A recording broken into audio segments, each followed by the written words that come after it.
We do have a ton to get through in this episode. Common sense is finally prevailing. There was controversy this month, Dave. I'm not particularly excited by that. Secrets and things on set. I haven't told them anything. I think this is just good times all round. Every Doctor Who is liked by somebody, and that's a really good thing. Davo, my doctor. I know we disagree on this one. First world problems, Dave. I get why fans are asking those questions. Oh gosh, that's actually quite a lot to talk about. It doesn't compute. It's the elephant in the room. That's okay. Fandom versus the BBC. The cardinal sin. Moving along. Lunch.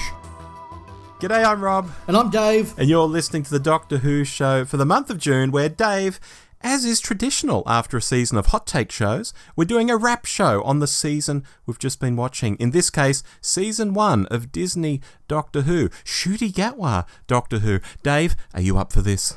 I am up for this. It's always fascinating to do the hot takes and to dive in without knowing any other views, without knowing what their talking points are going to be, without knowing what other people are thinking of them, sometimes without really knowing ourselves what we think of them. Very much so. And indeed, Mark on the Diddly Dum podcast did say when they were doing their review of the last couple of episodes just how sorry he felt for us having to dive in and do those hot takes so hot. But in return, yes, we do get to come back and have more thoughtful takes. That's probably too strong a word, but more considered, maybe, something along those lines. Yeah, and more listener feedback as well, which is always good. Yes, we do like to make the hot takes nice and quick and easy, in, out and done, and that does unfortunately mean we don't have time for listener feedback, but we've got a lot in this monthly episode to make up for it.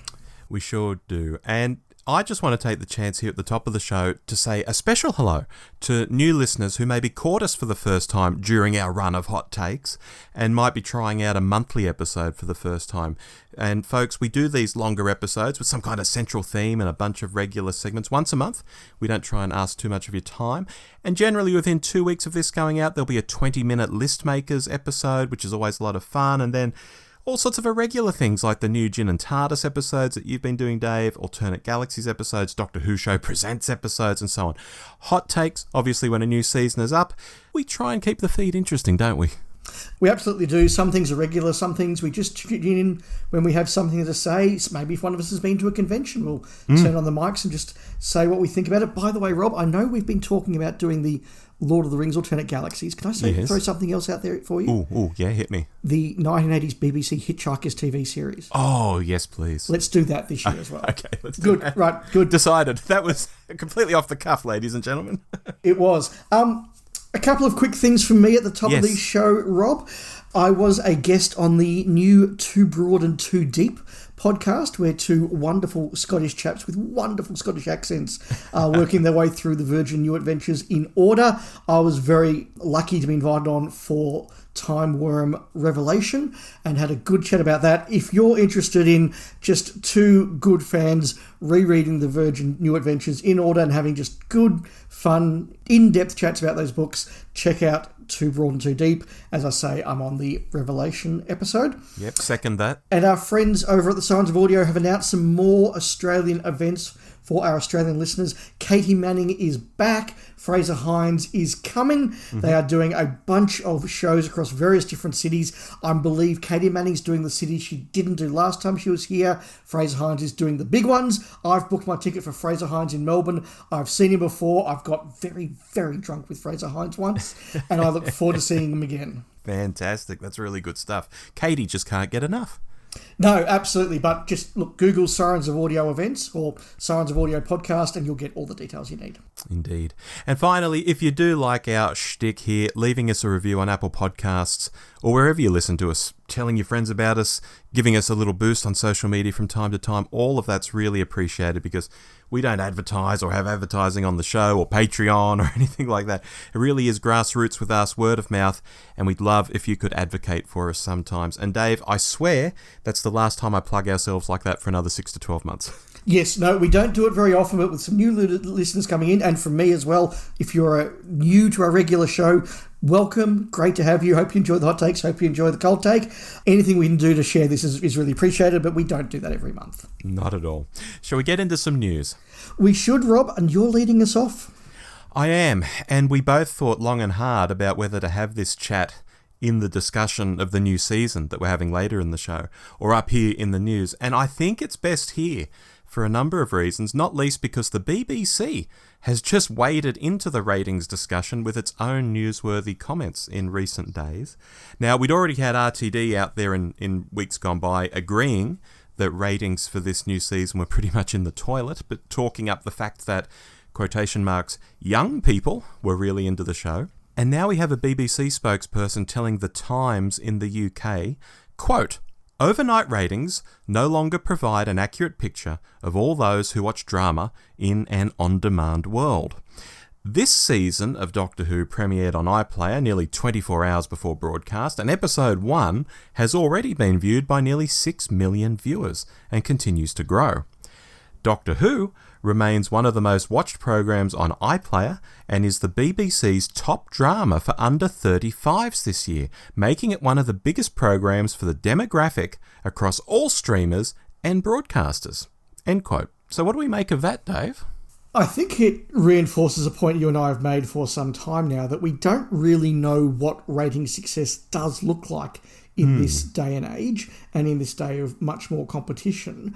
I think we know that the trend line for the majority of the season was down rather than up, and that is disappointing. And particularly after those first couple of episodes, there was quite a drop. And I think we'll talk a bit more about why as we get into those episodes in the season as a whole. A couple of months ago, Rob, I spoke on our monthly show about how Kevin Smith was talking about the way that ratings worked when he did the Netflix He-Man series, and that for all these streaming things, they wait for 6 to 8 weeks until the whole thing is dropped, and then there's a very big analysis done of how the ratings, or what they call, what passes for ratings for streaming services, goes. And he said, it's not just about how many people watched, although that is an important part. It's about how many people got subscriptions to watch, how many people binged it, how many people started binging and then drifted away. At what point did people start to drift away? They have analysis about, for the first 4 episodes, most people were watching within 24 hours, but by episode 6, they were watching within 4 days. That's the sort of level of analysis that Disney will be doing, and the BBC to a certain extent will be as well. So the story of ratings and what constitutes a success for this season is probably still being written. Yeah, absolutely. My take is, I think it's a bit extraordinary that the BBC has even felt the need to go into bat for the show like this. It's almost like they doth protest too much, Dave. A little bit, yeah. Yeah, I mean, in terms of the ratings themselves, no overnights had a 3 in front of them. And The Legend of Ruby Sunday went close to having a 1 in front of it when it only delivered 2.02 million overnight. Now, the consolidated numbers, as you'd imagine, have added to the totals, but only pushing the numbers into the 3 millions, which is still pretty low. Then, of course, there are other metrics which include more than just TVs and include phones and tablets and PCs. And the BBC seems to be using a metric for Space Babies, that first episode, where it seems it just keeps counting and counting and counting and is taking everyone it can, even when that could be repeat viewers and not unique viewers. And it's claiming that's into the 6 millions. But why just Space Babies? Given it was the first episode, my suspicion is immediately aroused that people are tire kicking there. They watch Space Babies and then they stop watching. Notice the BBC isn't giving us cumulative numbers for other episodes. Yeah, that's probably not an unreasonable point, but it is also worth pointing out that the chart positions for the show were pretty healthy. So There's a lot of very conflicting data in here, and I think that, as I say, we don't really know what constitutes a win. Back in the old days, you go back 10 years and you go, right, well, a win is 8 million. Yes. It passes that or it doesn't pass that overnight, and we all know whether that's good. Now it's all so complicated that we don't know what is a win, and I think that's why a lot of fans get very, very hot under the collar, either trying to prove that it's as terrible as I say it is and everybody hates it, or trying to prove that, no, it's awesome and everybody loves it, and we actually just don't have a benchmark to assess it against. We know that it placed reasonably well in the charts. We know the overnight numbers were lower and they've dropped off. Beyond that, it's really kind of speculative. Yeah, my take is that there's nuance often lost in conversations like this, but nuance does work in both directions. And this ties into what you were just saying there about some fans going in this direction, some fans going in the other direction. Because while the hashtag RIP Doctor Who crowd will jump on anything negative and blow things out of proportion, and often get things flat out wrong, there's a kind of fan heck, even now the BBC's getting in on this, which I think is trying to paint the situation as a lot rosier than it is.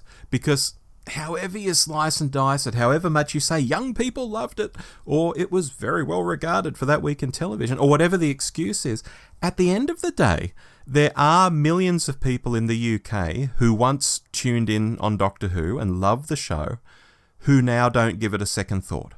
Clearly they don't. You know, even when you add in the consolidated figure and you've scraped every view off the floor and you ignore multiple views from the same people, you know, I doubt there are all these millions of people who have forgotten that they once loved the show. And I doubt they've missed that it's on TV. There are millions, Dave, of people actively making the choice not to bother watching the show. There's been a shift. Now, how much is down to the show and how much is down to changing TV habits? How much is down to people growing up and moving away from the show? Whatever variables you want to invent. Who can say? But what I think we can say is that loads of people who once loved Doctor Who in the UK now choose to spend their time differently.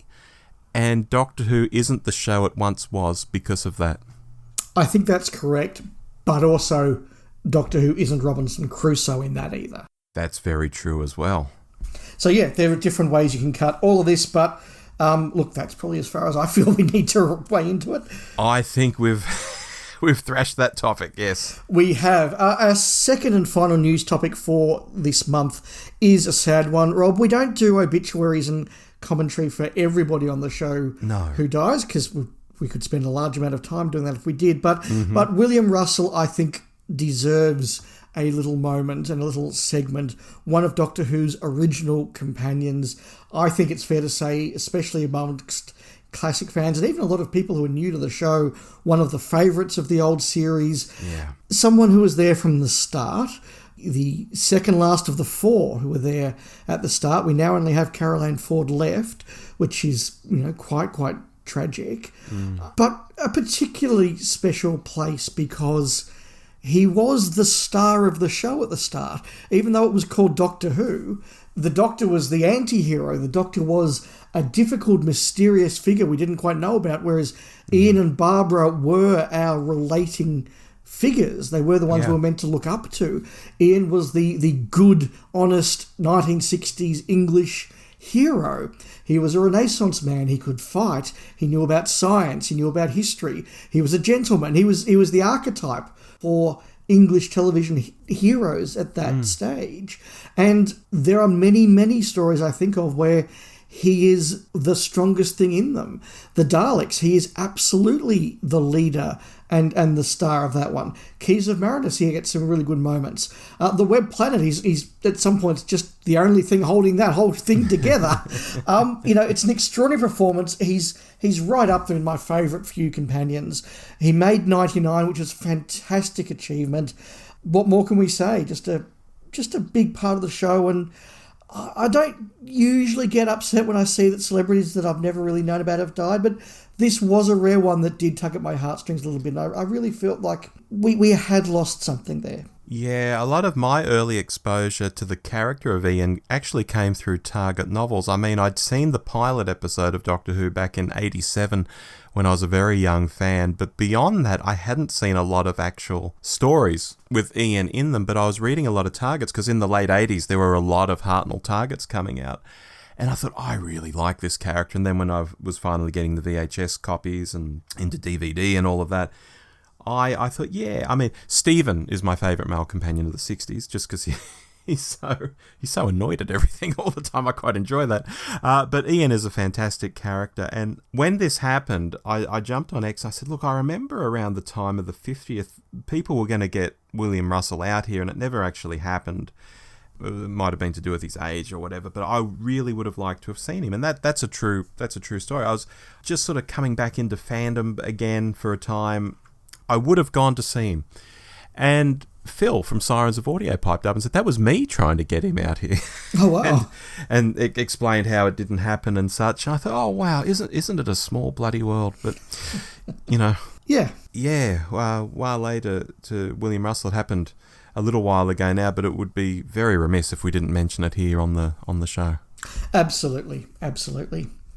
Speaking of the 1960s, Rob, Short topics. Short topics, and mine is very appropriate to the 60s because, Dave, I've watched The Celestial Toymaker. Oh, hang on. Mm. Is this a big piece of news? You found The Celestial Toymaker? No, it's the animated version. I received my copy in the mail a couple of weeks back, and Dave, after seeing all those screenshots in prior months, I thought, this looks hideous. I still want to see it, but I think it looks hideous.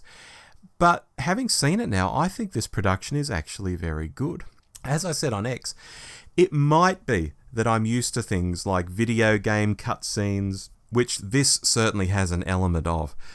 But I do think it's more than that. I think the crazy colours, because yes, I watched it in colour, the choice to go with really wild sets and direction, all of that, it really suits the story. The visuals really lean into how the story is trying to be weird, but in the confines of a 60s studio, it never really got there.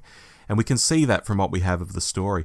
But this recreation, as far out and as different to what it actually would have been like on TV, I think it's great. I actually genuinely enjoyed it.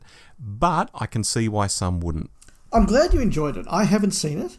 I looked at the price to import it to Australia a while ago, and I thought, for something they'll eventually release in the series Season 3 box set, do I really want to spend that much money on it? It looks a bit ordinary.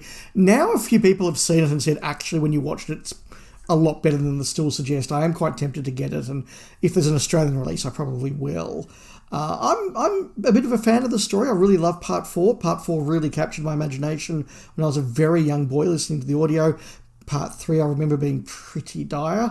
But it's a good example of initial takes from fans before they'd seen it, turning out to perhaps not quite tell the whole story. And I'm glad you enjoyed it.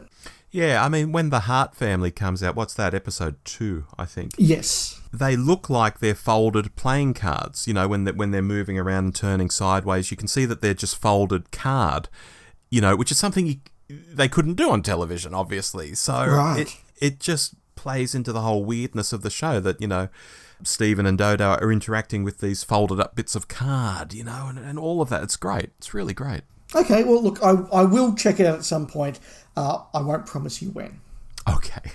I'm going to continue with the 1960s theme of their short topics because over the last month, Rob, I watched The Ark. Mm-hmm. One of my favourite stories. I hadn't watched it for a long time. I thought it's time to put it on, and I just loved this. I just enjoyed watching it. It is such a good story. Mm. The ideas in it are the 1960s, particularly Hartnell era, big ideas of space plagues and the whole of humanity and their friends the Monoids off on this giant ark to another planet, and then you've got the 700-year time jump, then you've got invisible monsters. Like it's just got so many big 60s ideas. It looks spectacular. It really feels like one of those ones where the production team, particularly the director, has just gone, I'm going to make this an epic. It's got the jungle with real animals. It's got great big spaceship shots. It's got the backing that lets you see sort of the roof, in inverted commas, of the spaceship. Great model work. It's really, really good in terms of production. I think it's a fantastic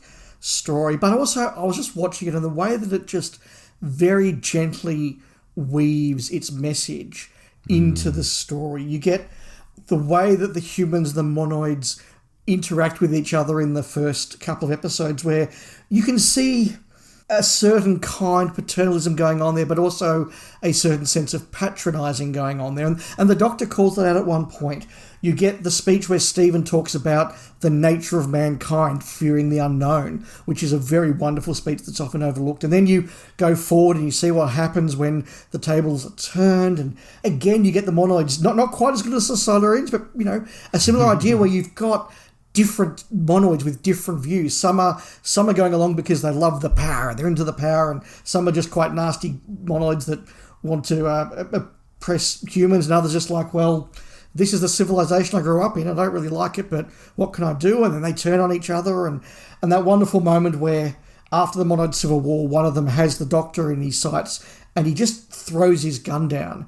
I just thought, yes, that's making a point with just a gesture. And then you get Hartnell's great speech at the end, which I've mentioned many times, and a quote from which is up on the wall of my office, along with a Picard quote and an Andor quote. So I just think it's a fantastic story. And look, it's not for everybody because the 60s isn't for everybody. But if you've ever wondered, should I watch The Ark, I strongly encourage you to. I think it is extraordinarily good 1960s Doctor Who. Yeah, I'm glad you mentioned how, subtly the messaging is woven into that story, because it makes me think of all these debates in fandom these days where people say, oh, Doctor Who is woke, or, something like that, and someone will say, oh, Doctor Who has always had messaging, it's always been woke, wobble of the head. And every time I see someone say that, what they're saying is true, but it's the way it was conveyed back in the 60s and 70s was completely different. It was a lot more subtle. It trusted the audience to be smarter, and The Ark is a fantastic example of that. Yes, Doctor Who has had messaging, but by God, it was done better in ye olden days. Yeah, and I know there's been some criticism of it where they say, oh, well, it's really unfortunate that the oppressed, darker species turns out to be horribly and oppressive themselves when they get power, to which I say, well, that's for the same reasons that the indigenous species in the Silurians gets blown up, and the same reason why the refugees in... what was the show? An Unquiet Dead. Why the refugee race in Unquiet Dead turned out to be terrible? Because it's Saturday afternoon television. Exactly. And you need the monster at some point to be a little bit bad because, if the Silurians wake up and everyone goes, oh, wow, you're the indigenous species, we should be nice to you, and the Silurians say, thank you, we'll be nice to you back, that doesn't make for the most epic piece of television. If the humans had said, oh, hey, monoids, we've not been treating you as equals. That's our fault. That's our mistake. Let's rectify that. The more I'd say, thank you, we'll be magnanimous. You haven't got a second half of that story. So sometimes, first and foremost, you need a good romp with monsters, or you need a good invasion with dinosaurs, and then you weave some messaging into it. Yes, otherwise you end up with Smile, where you have a race being called the indigenous race of that planet, who weren't even the indigenous race of that planet, but they needed someone to play that role. There's a whole conversation that we could go down, but look, I don't want to go too far down there because I think regardless of any of that, it's a visually spectacular and conceptually wonderful story with Hartnell in great form and your friend Stephen there, yes, really giving it a good go. So I just think it's a great story. Whatever you want to talk about the messaging and how you interpret it 60 years later, great story. Fantastic. My final short topic here is that my Doctor Who sell-off has started. I've threatened this for some time, Dave, but my sell-off of Doctor Who stuff really is going in earnest. All of my Big Chief 12-inch dolls are gone. Oh, wow. They all sold in 1 week at really surprising prices. I've sold a bunch of character option stuff, including my Jungles of Mechanist Daleks, my Abominable Snowman, Troughton and his TARDIS, and so on. But I've also kept a lot of that stuff too. New series adventures, as I've been reading them, I've been tossing them online. They've been selling. I've sold most of my Second Doctor, Past Doctor adventure novels. So many things. There seems to be a really healthy appetite for Doctor Who stuff at present, even expensive stuff, in spite of the cost of living crisis and in spite of people saying Doctor Who's all over. It's absolutely not. Well, good luck with that. I never quite know how to feel when I hear friends talking about big sell-offs, because it's something I've never been quite brave enough to do. So, mixed feelings. But look, it's fascinating that some of that stuff has sold so well. Yeah. Look, Dave, there is loads of stuff I am keeping. It's more testament to the fact my collection is just a bit ridiculous that I need to get rid of some of it. Fair enough. My last short topic is just a little bit of convention anecdote or convention story. Now, recently, Patricia Tallman of Babylon 5 and Star Trek was in Melbourne for Comic-Con, and a friend of the podcast, Suicidal Chicken, and I decided to go along on the Sunday, and I met Patricia Tallman, I saw her Q&A, I got her autograph on my Babylon 5 VHS, along with Jason Carter and Claudia Christian, and Mark was then kind enough, because he was going to Sydney to see JMS. Wow. So he was kind enough to take that up and get me JMS's signature on my VHS as well. And I'm spewing I didn't have it when I met Priest Boxlight, and I haven't got all of them on there, but never mind. But the Doctor Who connection, Rob, is that somebody by the name of John Barrowman was there as well. Nice. Now, I have seen John Barrowman before. I met him, got his autograph, saw his Q&A when he came out with Capaldi and Pearl Mackie some years ago now. And since that time, John Barrowman's had an interesting time. He's been, in inverted commas, cancelled at least twice. And I've got to say, the man hasn't changed at all. He gave a Q&A on the Sunday. It was standing room only, and I mean literally standing room only. All the chairs were filled, and there was another couple of hundred people standing around the outsides of the chairs, all watching his thing. He had the biggest queue that I saw for the Q&A, so he still packs in an audience, and he's still being as risque as always. His presentations are done very flamboyantly. He wears various different costumes and dresses and shirts and all that sort of thing. He uses extremely out there language, even a few C-bombs dropped on a few occasions. So, nothing is held back there. He did make a couple of comments on the fact that, if you get upset at this, I might be cancelled again. They'll try and cancel me again. He did drop a couple of those. He did say that nobody he has worked with on the show has ever said to him that they had a problem with anything he did. It's only people being offended on their behalf that has caused him problems. And look, there are people who I think for very understandable reasons don't particularly like some of the things that John Barrowman has got up to and gets up to. And I said before when I saw him, and I said it this time, like there was stuff in his presentation where I thought, no, this isn't funny for me. This is actually just a bit either vulgar or puerile or a bit of both. But others love it. He still has his fans. He's still living life and doing his thing. So, yeah, John Barrowman, cancelled, not cancelled, still going. It just depends where you are. If you're on X, he is Hitler, yet you go to an event like this and he is beloved, so which is the reality? I don't know. Yeah, but it was very, very cool, though, that Sunset Boulevard is playing at one of the theatres here in Melbourne at the moment, and he, of course, was on Sunset Boulevard on the West End, I think, or maybe it was Broadway, or both, but he certainly did do a starring turn early in that run, and he did say he'd been along to see the local production of Sunset Boulevard with Sarah Brightman. So, nice. I thought that was just a really cool. And I wonder if anybody in the audience that evening recognised John Barrowman and thought, wow, I'm seeing Sarah Brightman in Sunset Boulevard with John Barrowman in the audience. Yeah, that's pretty wild. That is pretty wild. You know what else was wild, Rob? What's that, Dave? Season 1 of Doctor Who 2024. Yes, we better get to it. I'm sure our listeners are saying, come on, boys, get to it. We're getting to it. Here we go. Season 1, Dave, we've seen it in total. We've thought about it for many weeks now. Even the newest episode has been sitting with us for, 6 days now? So I think we're in a pretty good position to talk about it. Yes, so we're going to go through each episode. We're going to read a couple of representatives or different or interesting comments from our listeners via various forms, and Rob, you'll talk a bit more about that. And then we'll sort of riff on them, talk about how our views may have changed over the last few weeks, things we forgot to highlight or have now learned that we want to highlight, and just go through. But we'll also be taking some breaks to raise some other bigger topics from time to time as well. Yeah, but first I do want to talk about the nature of hot takes in general. Bear with me, dear listener, because a few times this season, as Dave just alluded to, we were caught out by things at the time of recording. Whether it was small stuff like not clocking Verada Sethu in Boom, or bigger stuff like being unsure about the Doctor's anger at the end of Dot and Bubble, which does seem crazy in hindsight. But here is the thing, Dave. I wouldn't have it any other way. Even though in that latter case we got some actual abuse behind the scenes by a rando who just wanted to be super virtuous and have a go and came in like a demented seagull just to and leave. When I doubt they listen to us normally and wouldn't know us from a bar of soap, most people weren't like that and aren't like that with their comments in general. And I actually like going back and hearing my raw, first thoughts on an episode.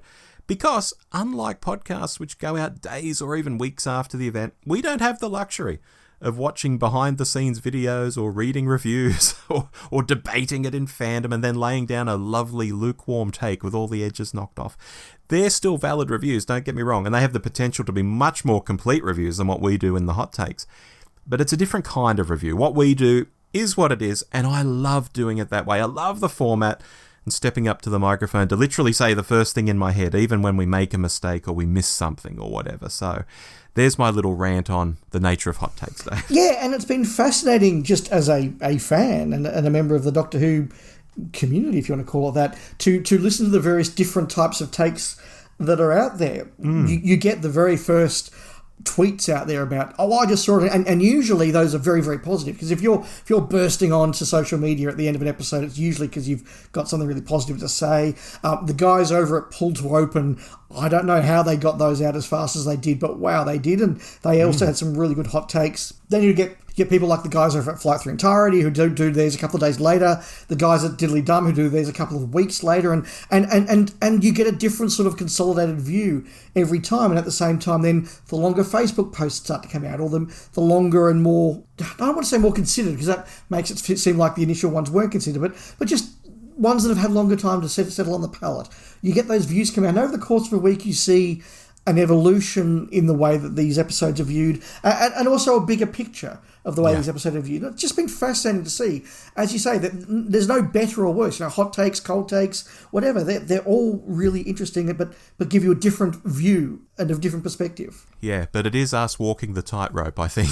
It is. And that brings me to sort of the first discussion point that I wanted to raise before we go into episode 1, and that is, I want to ask the question, because I've got a theory, and this is one of a number of theories tonight where I'm not sure I'm sold myself, but I want to put it out there to the listeners and yourself, Robin, and see what you guys think. And that is, have we almost come, not quite come the whole way, but almost come full circle with the idea of disposability of content on television?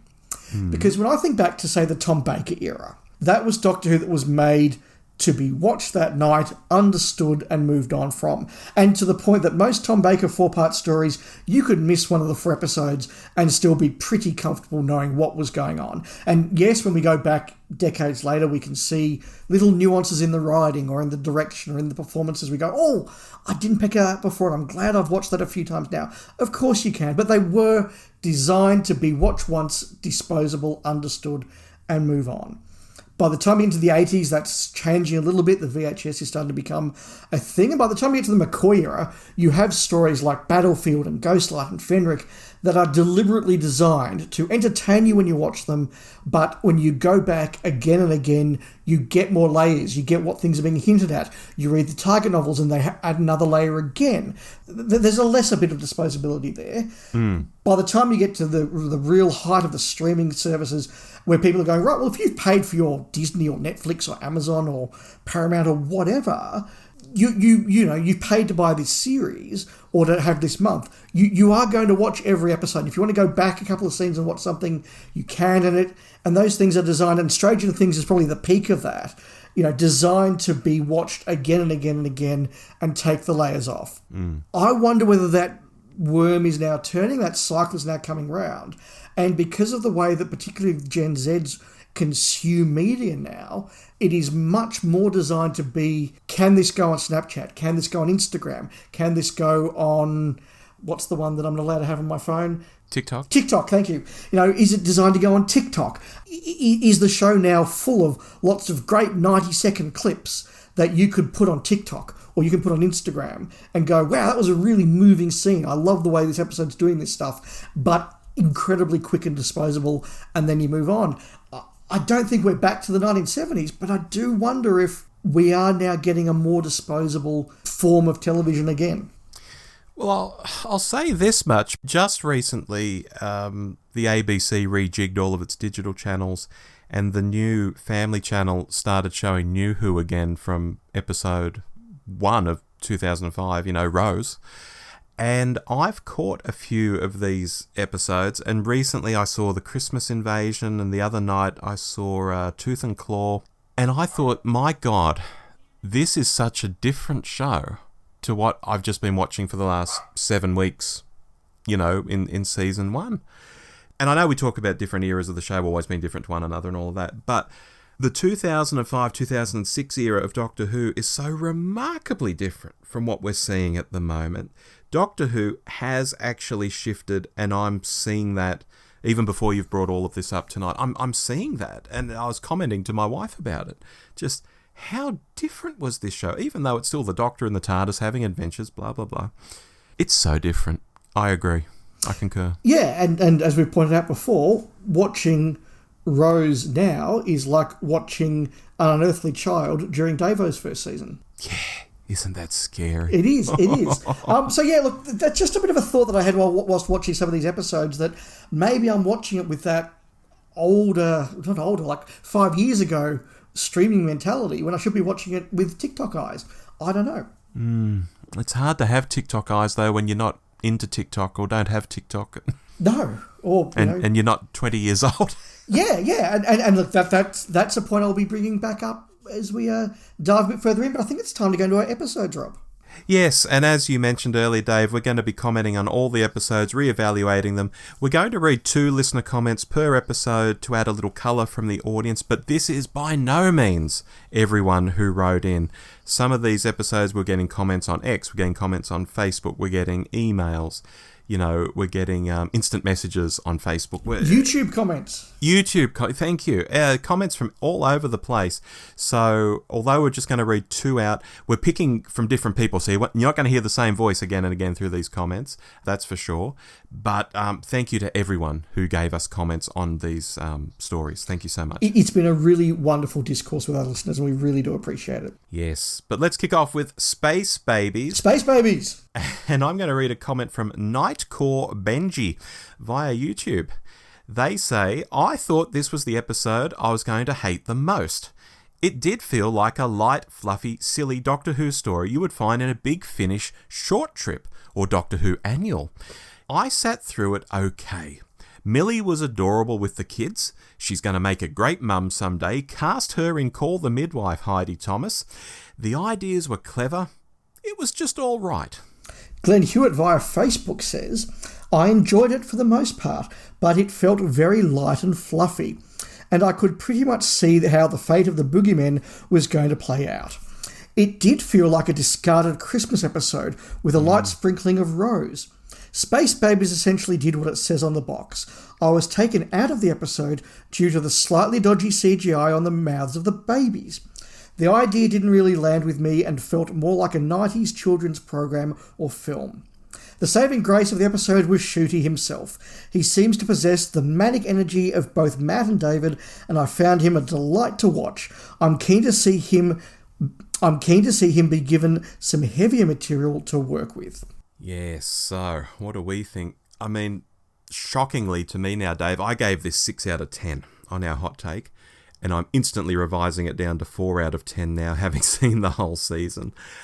I think this was a wild misstep to not just debut a new season, but a new season with a new Doctor, and the first new season under Disney with this story. I mean, some folk with issues relating to the Doctor's skin colour and his orientation had already checked out of the audience. But for those left, huge expectations were riding on this. And although we expect RTD to start light and whimsical with his seasons, and that's not an entirely bad strategy because it gives you somewhere to go later, a literal snot monster and a farting spaceship, babies who have been left to die and be terrified of the snot monster and then do an about face and then fight the snot monster, but it's not a monster, it deserves to live. Jesus, what was this, Dave? Did I say at the time I'd be horrified to show this to a friend? If not, I'm saying it now. This was really bad. I couldn't show this to a friend in a million years, or if you think about it, even suggest that they go and watch that new series of Doctor Who with that wonderful Ncuti Gatwa, because it would mean they had to start with this story.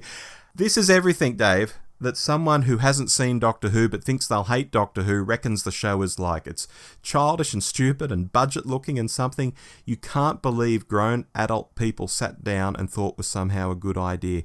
I still can't get over this was even a thing. So last night on Twitter, I put out something that said we're recording this episode the next day, and what were people's favourite and least favourite episodes and why? And while this certainly wasn't anything close to the unanimous choice or the consensus choice, it certainly was the most frequently mentioned episode for people's least favourite, although a couple of people did throw it out as their favourite as well. I went into the hot take thinking RTD is going to launch the series with a really silly, light, fluffy piece of nonsense, and I will hate it, but that's okay because I hate all of these opening episodes more or less, apart from Rose probably. So, I just sort of went with it. And so when I got it, I just thought, yeah, I've got what I expected. Looking back on it, I do think I was perhaps a little bit kind to it at the time. And I can only echo what you said, Rob, about this being a very risky episode with which to open the show. It didn't even have those TikTok moments that I alluded. It just had some sort of jokes, some bad CGI. I could see the fun spirit, and I think that Shooty's Doctor really lifted it in that sense. Mm-hmm. But the more I think about it, the more I just realise I'm never going to watch this ever again. And I don't have much more to say. I'm downgrading it a little to a C- because I think whilst I didn't get a lot out of it, I will say it was harmless. Sure. So I think that there are more egregious stories in the history of Doctor Who than this. This was utterly disposable, but harmless. As I say, I just still can't believe this is a thing, but let's move on. The Devil's Cord, Dave. The Devil's Cord. I'm going to start with a comment via Facebook from Nick Pickering. I have a feeling that the first 2 episodes, perhaps this whole season, may not be to everyone's taste, and as a 61-year-old who grew up with Troughton, Pertwee and Tom Baker, I can say I am loving it. It's energetic, inclusive, as in bringing in a new audience and engaging the established one, I hope, more cerebral than it appears, and more than a little perplexing. I suspect that there's a twist at the end. There always is. Damien Isaacs, via Facebook, says, we were struggling to understand the link between the Maestro and the Toymaker. Are they one of the Toymaker's legion, and were they able to enter the universe due to how out of whack it is? I really didn't like the musical number, but at least it was at the end, so I'm happy to treat it as a silly Easter egg. And my 13-year-old said he can't believe he has to wait another week for a new episode, so I think that shows their target audience. The Devil's Cord. It was very unfortunate that this came where it did again, because I realised, having watched Ruby Road, Space Babies and The Devil's Cord, this series was now an 0 for 3 for me. There were 3 episodes that I hadn't enjoyed. And to me, this is probably the biggest failing of the season. And what I've found looking back on it is the things that I was willing to keep an open mind on didn't pay off. So, for example, the moment when they all spontaneously burst into a Glee-style dance number, I was willing to say, look, maybe this is part of a greater theme. Maybe we're in an alternate universe, or maybe there's something going on here that we're not aware of. We're not. That wasn't the case. It just was bizarre. Yep. A lot of the stuff with the Maestro, where, look, the performance was a bit too arched over the top for me, I was willing to say, look, but maybe this is all going to link into the big bad end of the show. And apart from them being mentioned in the same sentence, trying to draw a connection, they weren't. The Harbinger kid, I can't pronounce it, the Harbinger kid that was in there that we said, oh, maybe that's interesting and that's going to pay off down the course of the season. We're going to see him again. Well, no, we didn't, although we did see another Harbinger come in the last couple of episodes. This felt very J&T to me. I felt that the casting of Jinx Monsoon was very much about the publicity rather than the episode, although a lot of people loved it, so, what do I know? It was too out there for me. It didn't pay off for me. The things I was willing to forgive turned out not to be the case. I just don't understand selling this as the Beatles episode and not having the Beatles and not doing them well. So in that sense, it was disappointing. It is the weakest of the season for me. I think it's really, really unfortunate, both for our episode today, but for the viewers and for my own viewing, that we had 2 duds in a row, 3 if you count Ruby Road, that were all doing the same over-the-top silly thing. So it really felt like this is going to be Doctor Who. And I said to myself at the time, had episode 3 been like these 2, I would have been out. I would have been out. So I can't give it more than a D. Yeah. I had this as a 7 out of 10 on the hot take and said it was by no means a classic, and went as far as saying it wasn't even very good. I wanted to give it a 6 really, but I'd scored Space Babies as a 6, so I was trying to differentiate the 2 episodes. So this got a 7 because I do think it is better than Space Babies, I'll say that much. Not by much, but it is better to me. But now that I've taken Space Babies down to 4 out of 10, I feel comfortable moving this back to a 5 out of 10. And I say it again, kicking off the season with this and Space Babies is just bizarre. There's some okay ideas here, but the execution is weird. And a day or so after our hot take, I realised it missed a real trick by not ending with Twist and Shout, which, as a non-Lennon-McCartney number, wouldn't have cost them megabucks to have the cast perform a cover version of, and as a song that actually appears on the first Beatles LP, which is being recorded during the story, it would have been thematically correct for the story. But no, they either just don't know their Beatles, or they got carried away with having their own show tune and letting Murray Gold pen it and have a dance number and all of that stuff. By the end of week 1, it was like, what the actual is going on with Doctor Who? I think they lost more of the audience here. Even people who would continue to turn up in body, but maybe not in spirit, and had just become coloured with this whole idea. This season is bloody silly. This isn't for me. I think they lost serious goodwill with those people right here in week 1 between these two stories.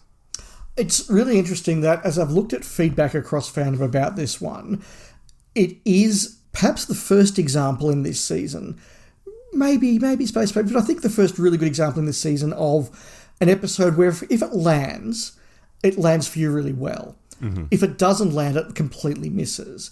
I think that if you do enjoy that more fantastical sort of Doctor Who with flying musical notes and Jinx Monsoon going crazy and jumping out of pianos and singing and dance numbers at the end, like if you're just like, this is nuts and fun and I'm going with it, this probably is a very good episode for you. But that's a very particular thing, and if it's not for you, as it isn't for me, it completely misses it. And the people I've seen that also rate this at the bottom of their season tend to have the same view as me. They like their Doctor Who a little bit drier. They like the television generally a little bit drier. It just didn't quite work. I think the most egregious fault again, though, is having it back-to-back with Space Babies. Yeah. But as I said in that week after, I started throwing around the idea, do you think fandom, they've taken the two worst stories and just thrown them out together just to clear the decks? And some people thought that was insane. But given what came afterwards, and given the sense that we feel some episodes were rejigged, I'm starting to wonder whether, there wasn't a reshuffle going on. Look, there definitely was a reshuffle going on. Whether it's for the reason you suggest or not, I don't know. But I do think that putting your two most wacky episodes back-to-back at the front was a huge risk because, look, I was willing to give them one more go. I think a few fans weren't. Yeah, absolutely. We've seen that on social media. Some people checked out. And Dave, I've got to say, if I want something wacky and crazy like this, I'll go and watch Who Framed Roger Rabbit. Something that does it, really, really well. I don't need Doctor Who to do it for me. I really don't. But just around the corner was Stephen Moffat's Boom. Yes, and Mike Solko, friend of the show, writes via Facebook, "Yep, that was a Moffat story. The landmine concept was great, Shooty and Millie were great, but the rest of it fell flat. A small-scale story depends on characters, and the supporting characters felt barely sketched.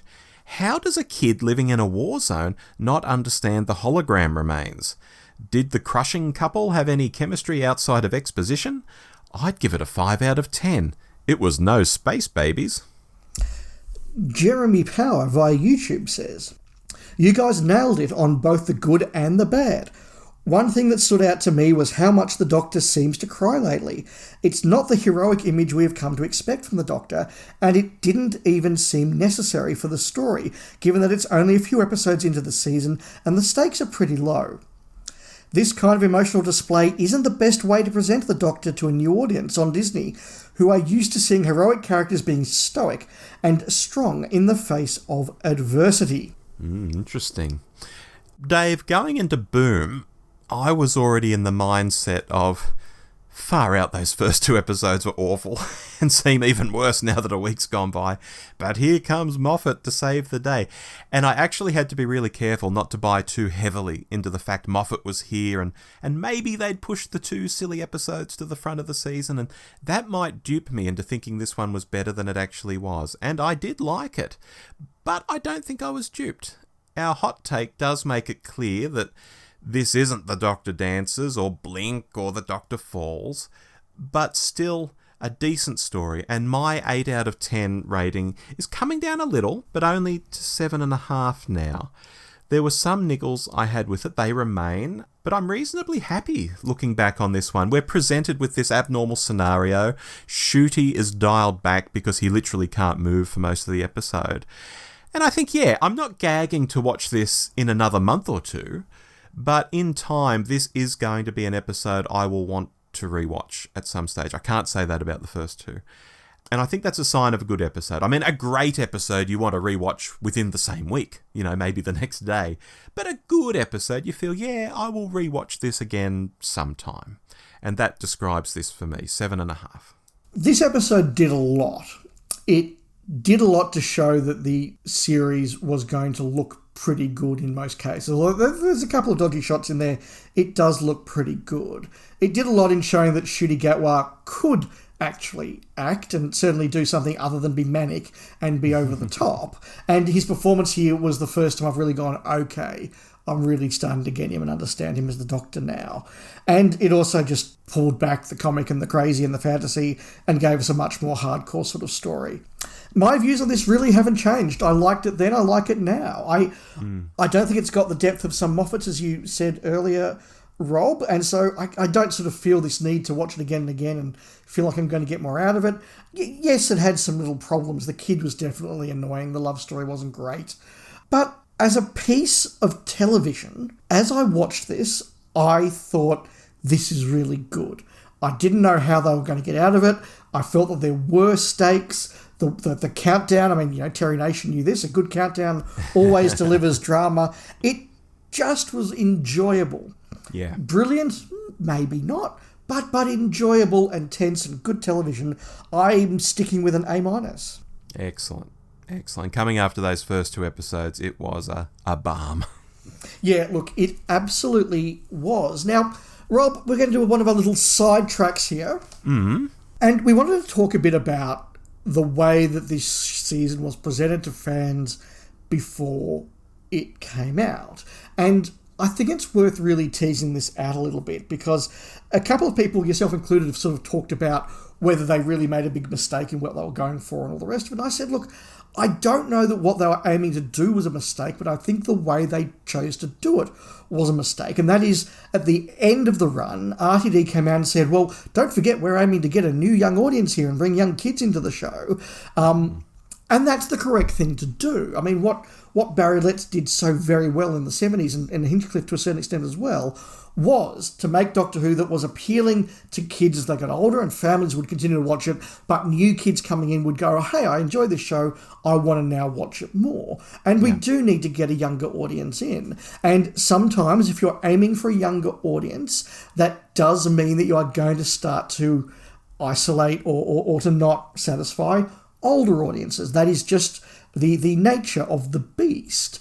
But I think had RTD come out and said things like, I just want everyone to know we need to renew the series. Part of that is getting a younger audience in there. So look, we are going to be putting in some Gen Z friendly stuff, some kid friendly stuff. It's going to have a slightly different tone to what you're used to. But hang in there with us, long-term fans. Hang in there with us, classic fans, because even if the start seems a little bit disjarring, there's going to be plenty of what you love in there. There's going to be the same old Doctor doing adventures in time and space. There'll be a couple of little Easter eggs in there for you as you go along, so stick with it.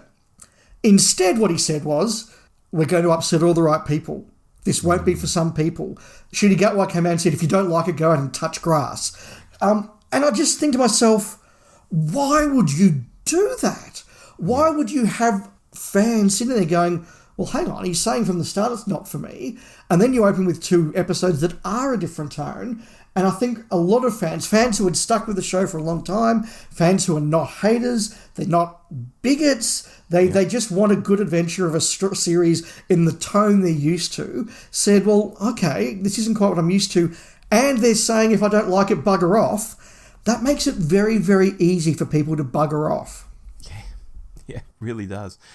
Yeah, I'm absolutely convinced, Dave, that RTD has a picture in his head, and possibly this is influenced by Disney to some degree too, of the ideal Doctor Who viewer in 2024, and he's really chasing that hard.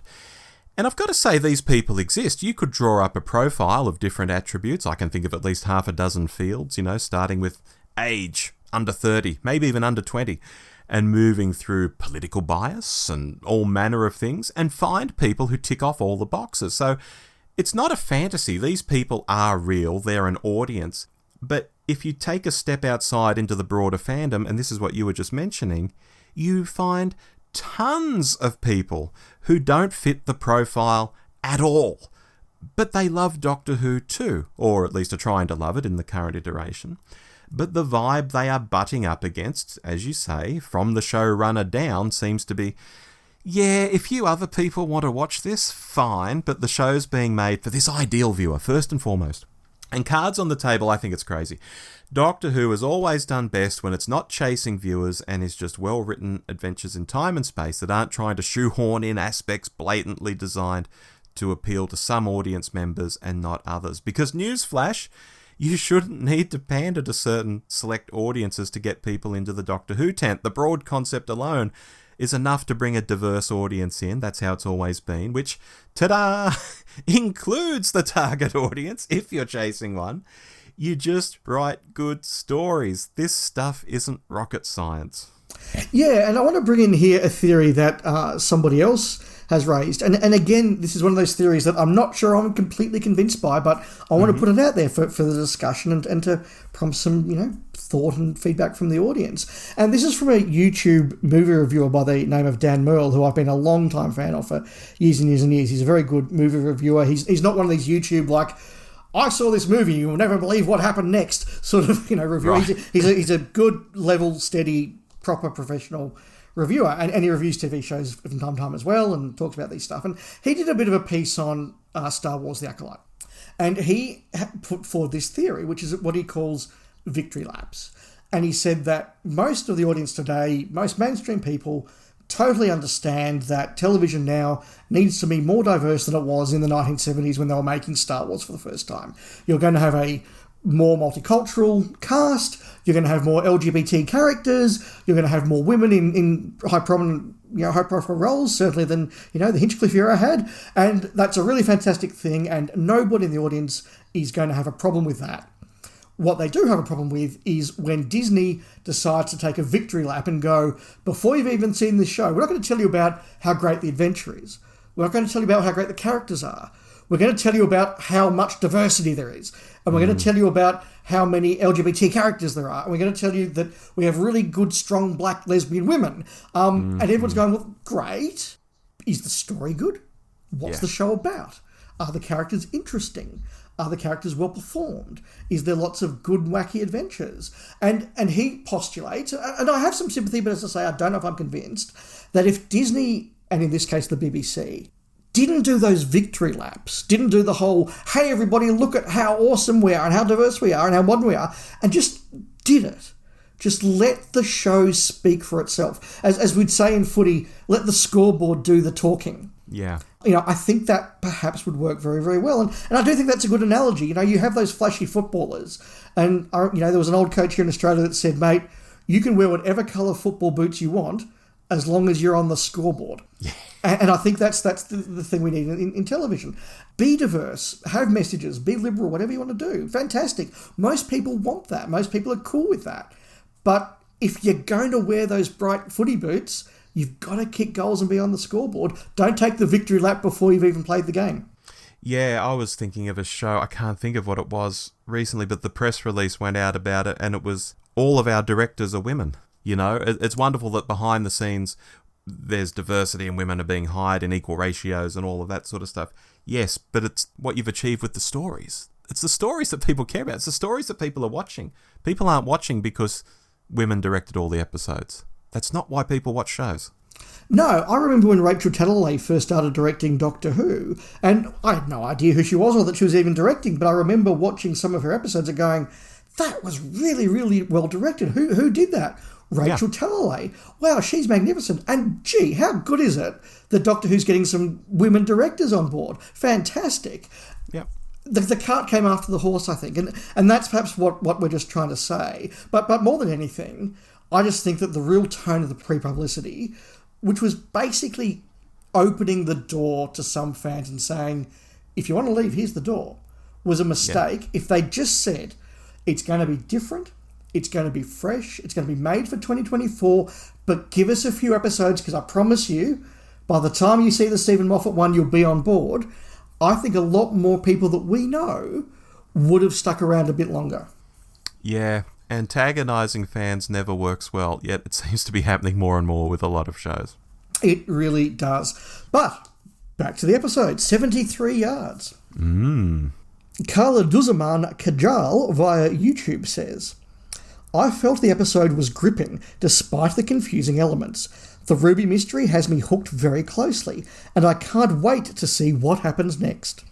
Cybermat Strikes via YouTube said, this episode gripped me until the credits rolled, but then I was frustrated due to elements not being explained. It was enjoyable, even if it was a typical RTD magic reset at the end. Not sure it will stand up to rewatches. I'm willing to let things go until the end of the season in case some elements get explained in the Ruby mystery. Gosh, he'll be disappointed.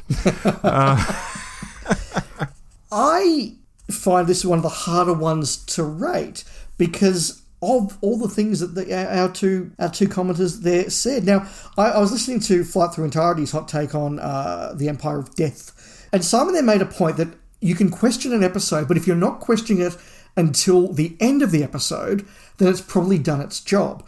And I think that's where I've sort of landed on 73 yards. I have so many unanswered questions about this that I find very strange, very frustrating, and which do detract from my views of the episode. But that must not detract from the fact that for the 50 minutes it was on, I was gripped, I was scared, I was emotionally involved. I was wondering, where's it going to go now? What's the resolution going to be? How's this going to play out? I was genuinely invested and engrossed in this episode. So that is fantastic. And I didn't have any questions until the credits rolled, and then I've gone, now I'm not watching it. What about all of this stuff? Now, I put a quick poll on Twitter after this came out, and I basically said, did you either totally get this, you didn't get it but you didn't care, or you didn't get it but that's a problem for you? Now, about half the respondents, we got over 100 responses, about half the responses said, look, I didn't understand this, but I don't care. And that's fantastic. Yeah. The episode's done its job. About 20% said they did get it, which is great, and maybe you guys will explain it to me sometime. And the remaining 30% are kind of where I was, which is I didn't get it, and that did detract from it. I'm still going to give it a B+, though. I can't quite give it one of the A grades because it just has those cheats, just those few too many cheats, and the fact that even looking back now, although there were references to this at the end of the season, I still don't really know who Ap William was or what he did or if he really happened in all the time. I don't quite get it. I don't know a lot. Gripping television. Lots of cheats. B+. Yeah, well, I'm thinking Roger Ap William will continue into season 2 now that we got him in the finale, and now that we've learned that Ruby's father's name was William. Could Roger Ap William be Ruby's brother? That crossed my mind as well. Anyway, I said at the time this episode had threads that sort of peter out and there's no real knockout punch at the end. And I gave it 7.5 out of 10, and that felt fair then, and I still think it's fair now. It's good, but it sort of goes nowhere. And to pick up on what you were talking about, in the aftermath of the episode, I noted there were a lot of people defending its shortcomings, saying stuff like, well, it doesn't have to make sense, it's magical. And I had even commented on our hot take, which we recorded 10 minutes after the episode ended, so this wasn't influenced by anybody. I commented that when you're dealing with the unexplained, things can be left unexplained. So I get that aspect of the story, but I know you're not a fan of that, Dave, and I don't think it's a style that should be used that often myself. It feels too much like a get-out-of-jail-free card. Like, ooh, we did something spooky and weird. Okay, so what happened there? Well, we don't have to tell you, you see, because it's unexplained. Ooh, Do you know what I mean? Like, I do exactly, and I think it is just a case of how people are wired, and I fully accept that I'm in the minority on this one. A lot of friends of mine who are long-term classic fans rate this one as the best of the run. A lot of people who replied to my tweet last night rated this one as the best of the run. So it clearly landed. And as I said, it's fantastic television. It just depends on whether you're wired such that you can kind of ride out the cheats, or whether you do sort of go, oh, it's a shame about the cheats. Yeah, I think you can do it once in a while, but I wouldn't like to see the series lean into this too much, because it does just feel like a crutch for not having a coherent story idea that hangs together. Even once feels iffy on some levels for me. It just feels like a bit of a cheat.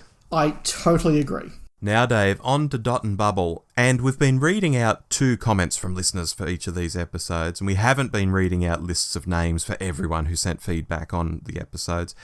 But for this one, because the feedback was so extraordinary, we want to note some really great comments on this that we're not going to be reading out from Andrew Cottier, John Shaw, Shaggy Hess, Lucky Meat, Glenn Hewitt, Chris Horman, Matthew McCain, Cyberman Strikes, Heather, John Bishop, BMC, Chris Dodds, Baz Warrington, Sheldon Carnegie, Barry Bellend, Phil Edney, Alan Bradley, Patrick, Peter Deadman, Mark Scales, CJ Scrubs, and Maxon. We might not have even caught all of you in that list, and if we haven't, we do apologise.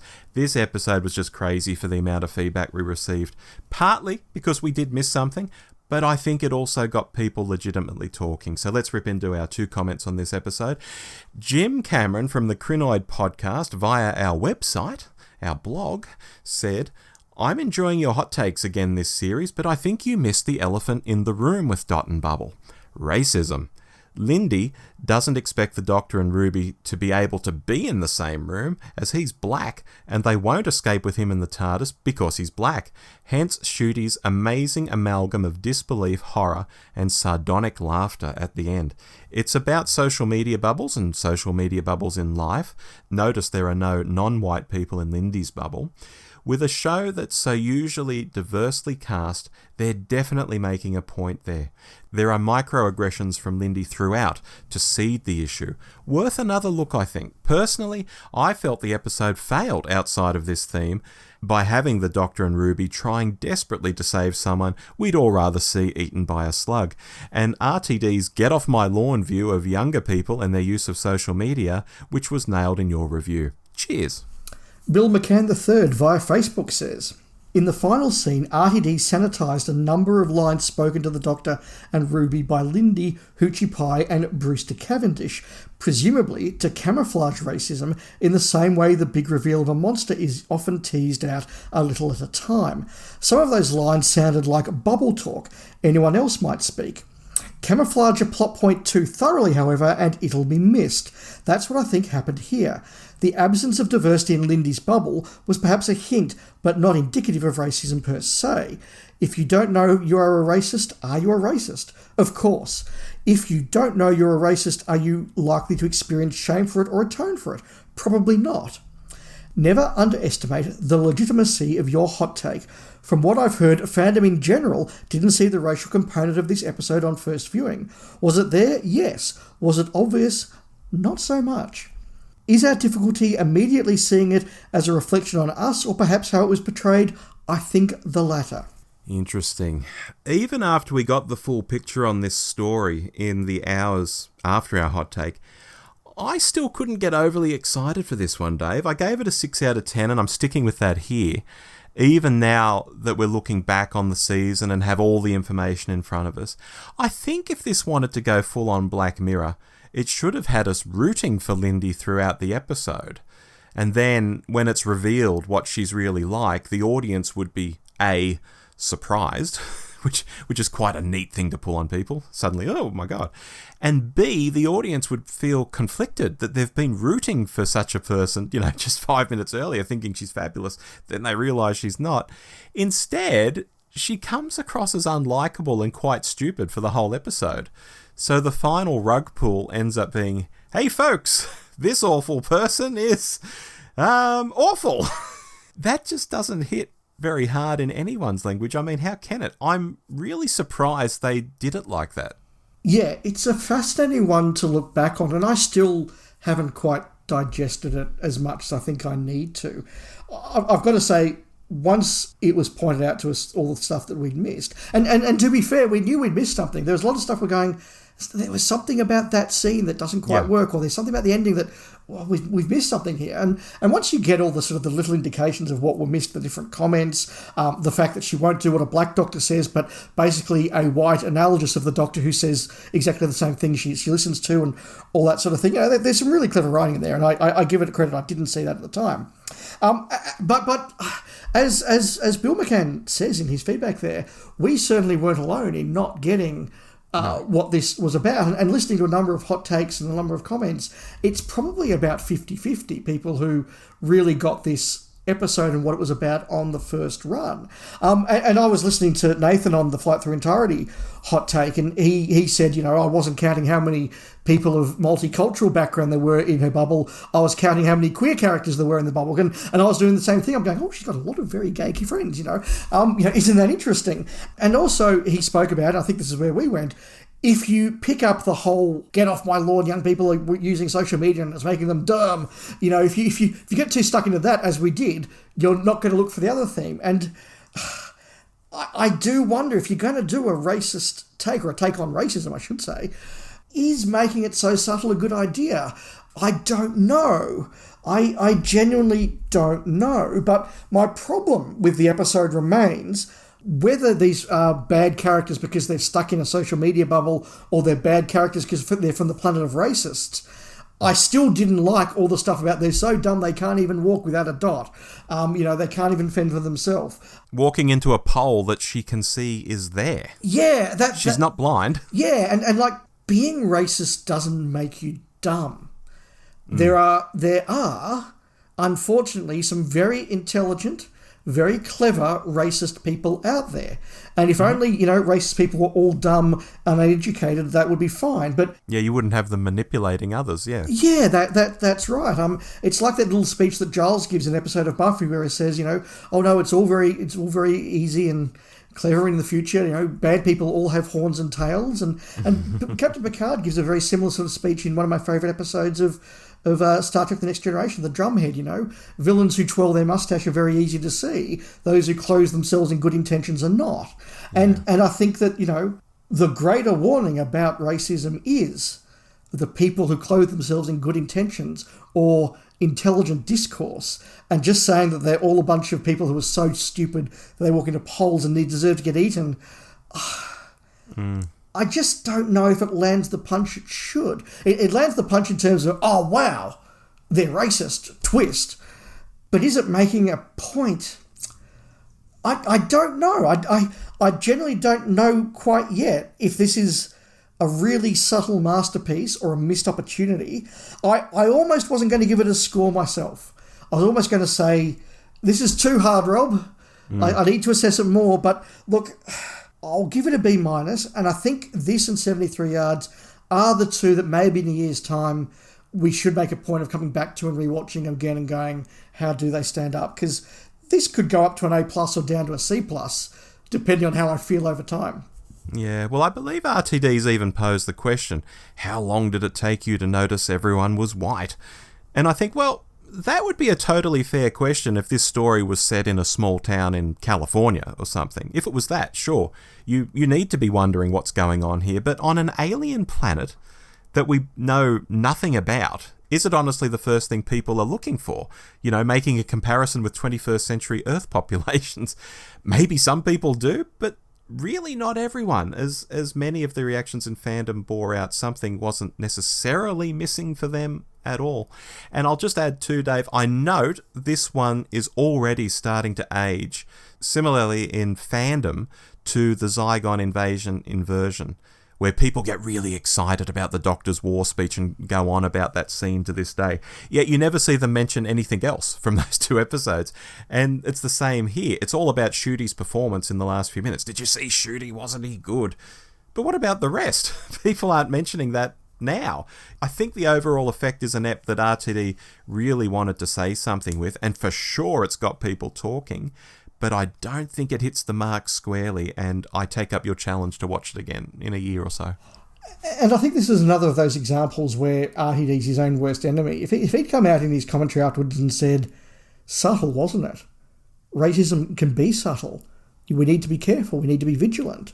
Just look how easily we can miss it. I would have gone, yeah, that's a really good point. Look, I'm a white middle-class man. Yeah. You know, maybe I do take a few things for granted, and that's a really good point. But when he frames it as, how long did you take to spot how many black people there were? If it took too long, ... Yeah. That's where you go, well, no. Yeah, That's exactly. not the right discourse to have. So look, I think we both labelled our hobby horses there. Let's get on to Rogue. Okay. Holly Flynn via Facebook. I really enjoyed it, but I thought the monsters were a bit underwhelming.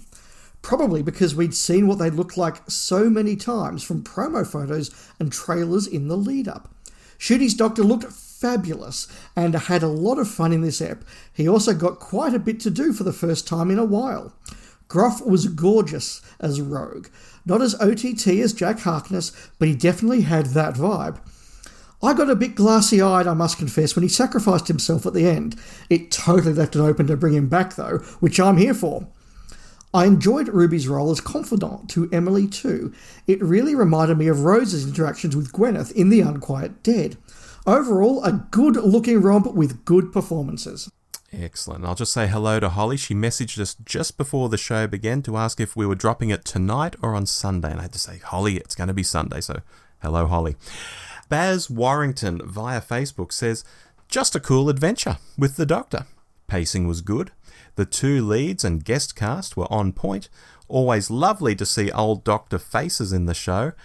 The only negative is it makes me feel a need to go full historical with these settings. Good stuff. Rob, I said on the hot take this was my favourite of the run up until that point, and I've got to say it is still my favourite of the run. Mm-hmm. Referring again to the tweet I put out last night, there were a number of people who said this was their least favourite episode of the run. Yeah. There were also a number of people who said it was their favourite episode of the run, and I know amongst my friendship group I have a number of people who really liked it and a number of people who didn't hate it but just said, I got nothing out of this. And I think this is just another example of a episode which lands for some people and doesn't land for others, and that's just the nature of the beast. I think that Gatwa gave a great performance. I think it looked absolutely sumptuous. I was here for it. And look, do I like the Doctor being horny? No. But I've made my peace with that.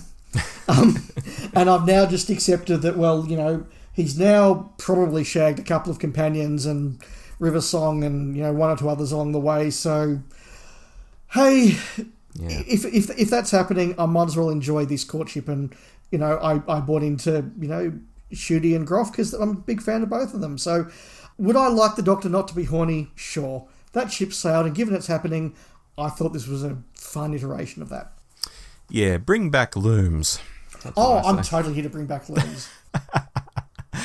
I was frustrated at the time this went out, Dave, as I could see a really solid story sitting there, but it kept hitting what felt like speed bumps to me. As we said on the hot take, it was probably the most straightforward story of the season, finally coming in its 6th episode, no less. But a few too many elements seemed to be chasing that certain kind of Doctor Who viewer that I was talking about earlier, over and above everyone else, or were kind of fan fiction elements, which again appeals to a particular kind of fan too, that didn't need to be there. Let's be meta. Let's mention cosplay. Let's keep saying Bridgerton. Let's make the Doctor fall instantly in love. You know. While this no doubt gave the writers huge satisfaction, and in turn people who think like the writers, they'd be on board too, there's a broader audience out here getting nothing out of these plot points. So it could have been better, I think, so very easily, just with a nip and a tuck here, less indulgent to the writers, what's obviously their personal fantasies, and we'd suddenly have a pretty darn good episode. It would still look like Bridgerton. We just wouldn't hit the audience over the head with that repeatedly. The Doctor could still have his kiss at the end, but we wouldn't rush into have him falling instantly in love and having a party pash, 20 minutes in. Let that stuff percolate a bit longer, culminating in the kiss, and so on. I'm sticking with my 6.5 score from the hot take for this. It's not a bad episode at all, But it could have been so much more. Rob, I agree with absolutely everything that you just said. Mm-hmm. But if I can quote Sunset Boulevard, I'm just too in love to care. It just worked for me. That's I great. enjoyed it. It's my favourite of the run. I'm giving it an A. Fantastic. And that does bring us to our final little breakout comment here. And I think that one of the things that has harmed a number of these episodes and the series overall is the limited number of episodes. Because back when we had 13 episodes under RTD's initial run, you could have a couple of big epics, the opener and the closer, a couple of oddball stories, something doing something a bit different, a bit out there.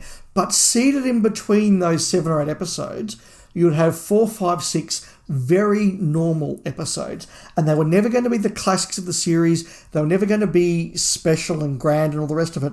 But they just added a little bit of buoyancy to the series. And they just counter that all out. So if you've gone, okay, that episode was a bit out there for me, it's a bit wacky, not sure I like that, there'll be 2 very normal ones around the corner, then something very different as well. Maybe something very epic or something differently toned again. But it just gave you that safety net across a season where you could go, okay, even though they've got the odd one, and Classic Who did this as well. J&T used to talk about the oddball stories in seasons, but they'll be balanced out by a very traditional bunch as well. And I think had we had 10, 13 episodes, some of these more odd or differently toned episodes wouldn't have stood out so much, mixed in with a lot of more normal and regular episodes. Yeah, I agree. I mean, when we heard that the Disney era was going to be just 8 episodes, I mean, fandom went crazy when Chibnall cut it down to 10 episodes from 13 and needed extra time to generate it, but let's not go down that rabbit hole for the 473rd time. And in the case of this season where a couple of the stories dropped on day 1, you were literally a quarter of the way through the season in week 1 before you knew where you are. That's nuts. You know, you blink and it was a quarter over. And I think that became more problematic when the episodes didn't flow correctly, which we mentioned a bit earlier, and this comes back to us and the Big Blue podcast and others speculating all through the season whether the episode order was rejigged, so that even if we only have 8 episodes to play with and we don't have that sort of padding that you're talking about, we never felt that we had a real flow going on. A couple of weird episodes, a good one, then a couple of Dr. Light episodes in a row, and we know why they had to have the Dr. Light episodes, yes. By the stage where we've had 5 episodes, we can see the end hurtling towards us.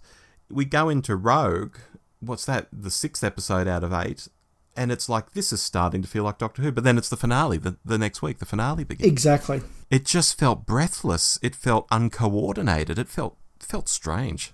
Yeah, I think that's a nice summation. Yeah, and I will just add another aspect of the season length I find is that it was harder to get into our leads in some ways. You're literally not spending as much time with them, but it felt like their friendship was on fast forward. Like, you know, you're an episode or 2 in and they're best friends and it's like they've been together for forever, and it's like there's just nothing behind it. It feels unearned.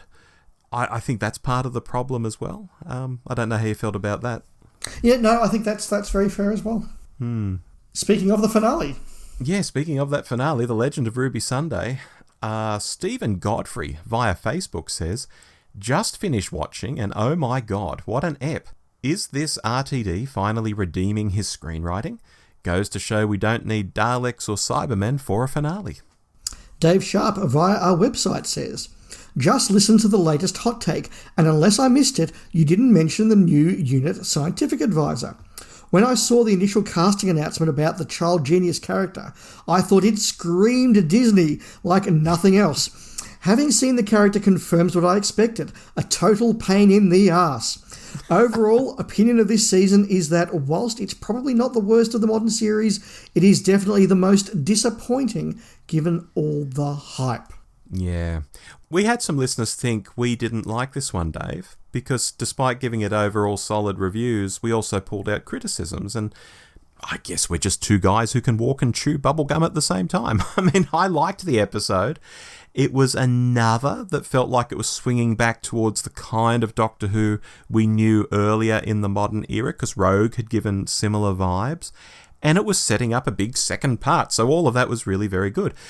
But there were some moments along the way that did feel forced. Why was the TARDIS flying through the air and semi-crash landing at the start? Why is a colonel the hired muscle in the time window and not a private or a sergeant?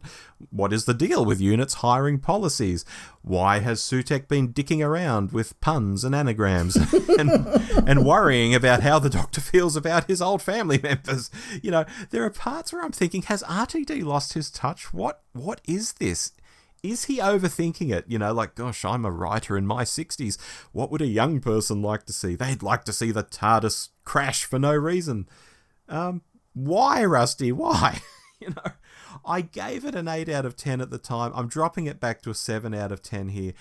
That's partly in response to what happens next and my whole football match analogy that I used on the hot take. I'm increasing my score on this one. I'm going to go up to a B double plus. B double plus? Can't quite give it an A minus, but B double plus. Right. Because looking back, I do look at this one as a really good adventure.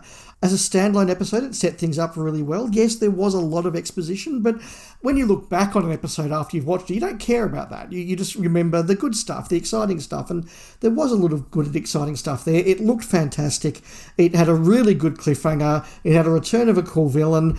Yes, it had both the Vlinks and the annoying little space kid. I think I said an Empire of Death. I could live with one, but not both. And so I don't care whether you have the Vlinks or annoying space kid, but just one's plenty. It had its faults, but I look back at it and go, that was a pretty cool little piece of setup. So yeah, B double plus. I think that when you're not looking for all the clues, when you're not looking for all the tweaks and the twists and the turns, you're just looking at it as a piece of adventure, it actually does stand up pretty well. And Rob, maybe we could have been more enthusiastic at the time if we were not looking too closely for all the pieces that it turned up when we got to next week weren't actually there. Speaking of, we will move on to the Empire of Death. CJ Scrubs via YouTube says, after last week's... I'm not going to do it all as Sutek. After last week's episode and the amazing reveal, which I did not see coming, I can't help but feel disappointed.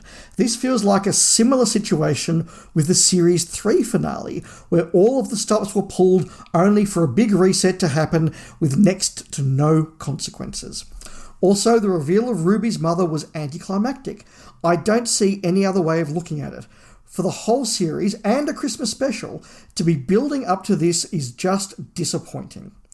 I'm looking forward to whatever Mrs. Flood is revealed to be in the future, hoping for another Missy or a Rani reveal. Okay.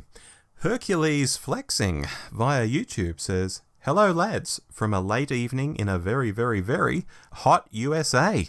Enjoyed listening to your show.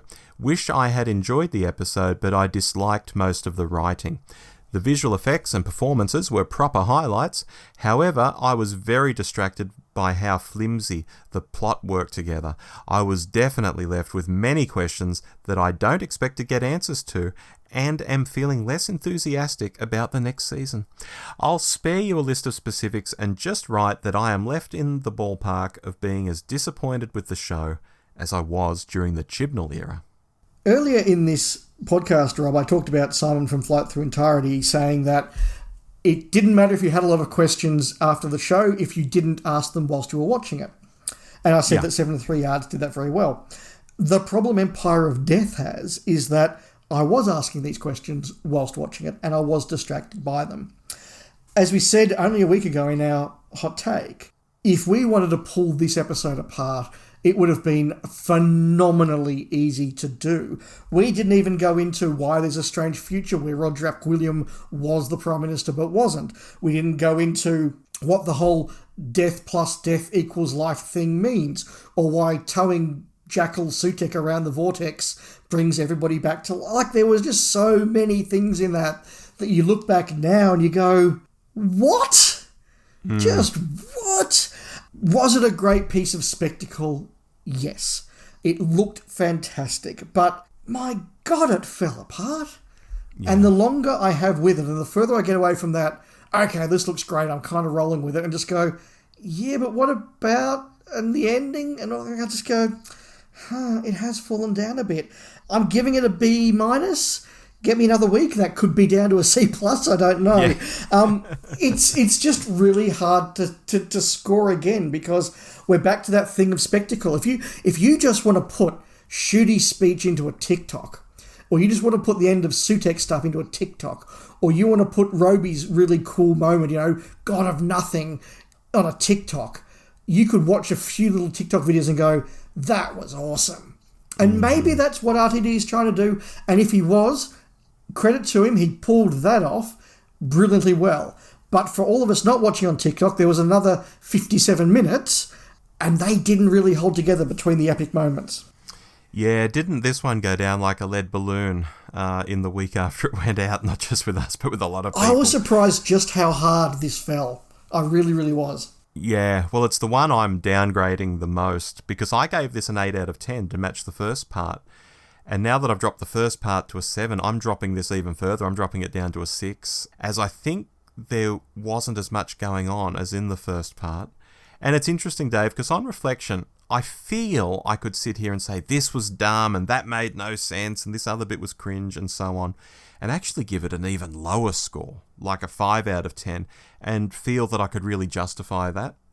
But then I think of how this bit worked, or I liked that bit of acting, or how visually it went down, and how for an episode of this type with the puzzles and the twists, it did its job for being an RTD finale, and 5 out of 10 wouldn't feel quite right. So I'm very conflicted about this, because to say it was really good misses the bad stuff, and vice versa. Yeah, exactly. Yeah, so I think a 6 out of 10 in response to the first part being a 7 out of 10 shows where things are at for me. There's a bit there, but it's not super. If a non-fan asked to see this, I could show them, and I wouldn't be hiding my head in shame, which is what I'd be doing with Space Babies or The Devil's Chord or something like that.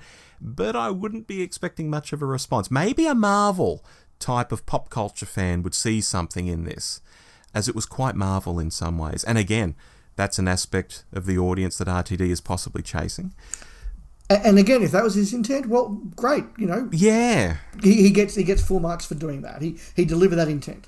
Yeah, I mean, I'm looking at two sides of the ledger and I've got boxes ticked in both. So I feel very conflicted about this one. Yeah, and we've still got opening questions about, is there more to Millie than we know?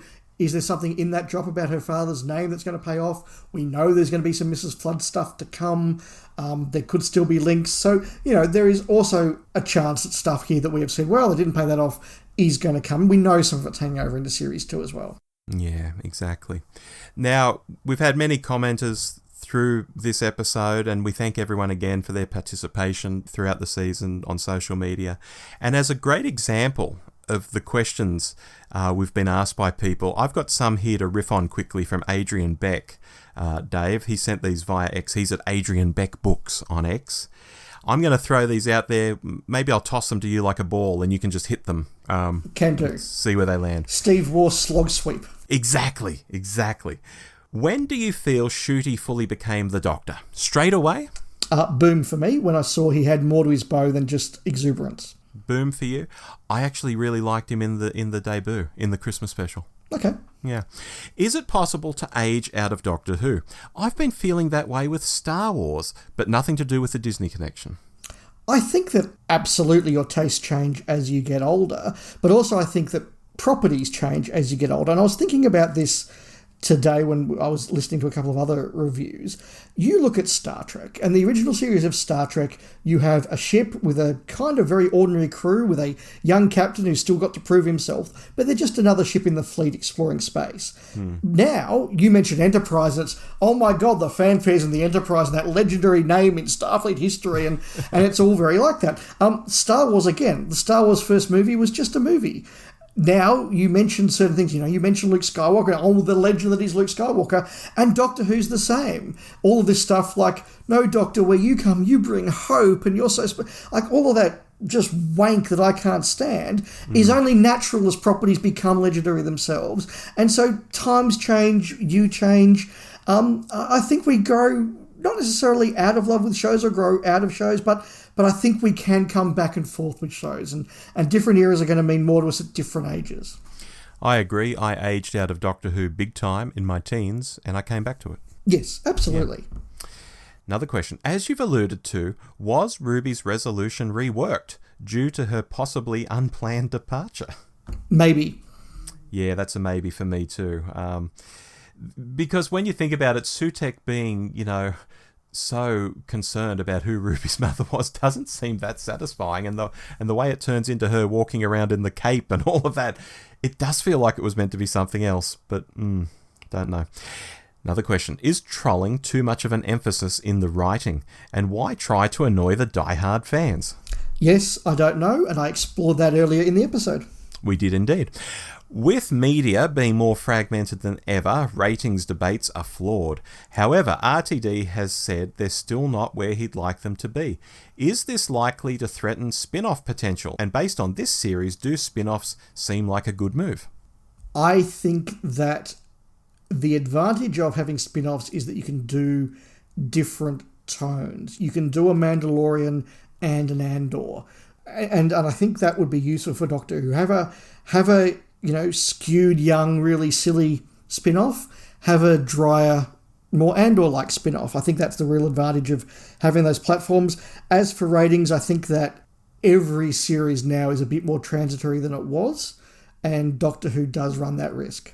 Yeah, and for me, in the last 24 hours, we've seen more rumours about the war between land and sea happening and going into production.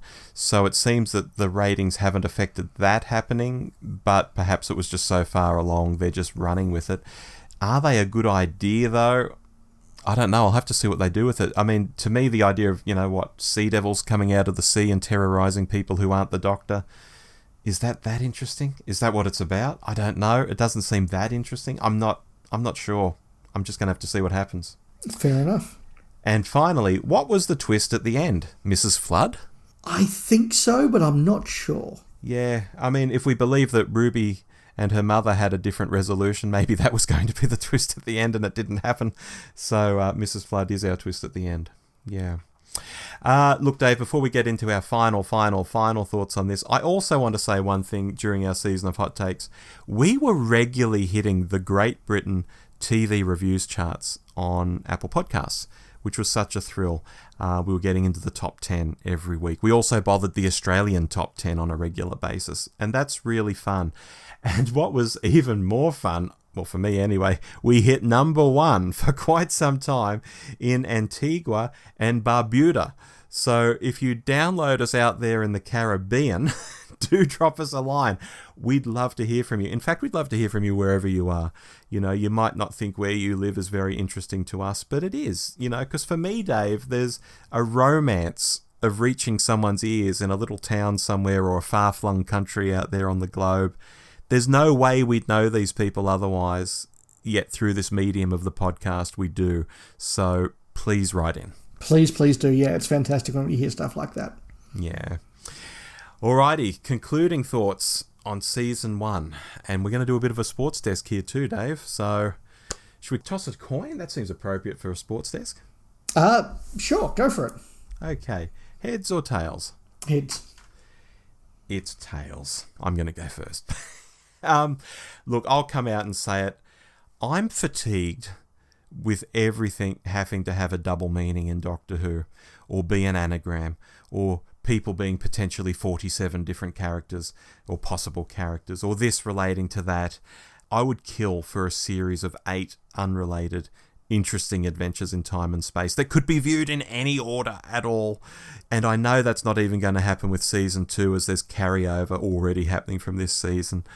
Maybe in the 3rd season we could have something more straightforward. If there is a 3rd season, it hasn't been greenlit yet. I just kind of hate the way Doctor Who fans are now conditioned that everything is a puzzle. Like a new character will walk on screen and everyone's trying to decide who they really are, not who they're presented as. Like, could we just watch the bloody show for a change and not have to worry about this stuff? Yeah, I agree with all of that. Look, for a run of Doctor Who, for an era that started for me with 3 clear misses and, had me really worried, the fact that there wasn't another proper miss after that was really good, and we ended up definitely with a lot more hits than misses. So that's a good thing. I think it's been a good series. It has brought some new people to the show. It's probably sadly lost a few people to the show, but there was enough in there to keep me watching. Is it exactly how I would make Doctor Who? No, it's not.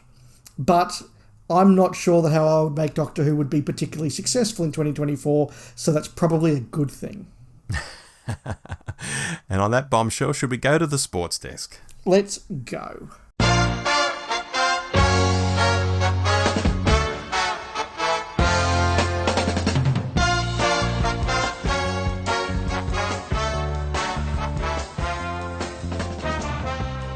All right, here we are at the sports desk where we'll look at the play of the season, the foul of the season, and the player of the season. Dave, do you want to hit us with your play of the season?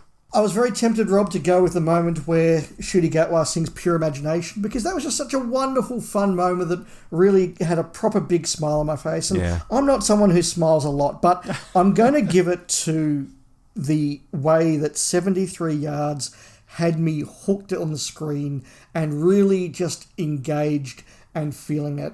And I gave my play of the week in that episode to the moment where Kate Stewart walks out on Ruby, and I just thought that encapsulates exactly what was great about that episode. Just wow, it's getting even worse. How do they get out of this one? And I just think I haven't felt like that about Doctor Who in a long time. So the tone of 73 yards is my play.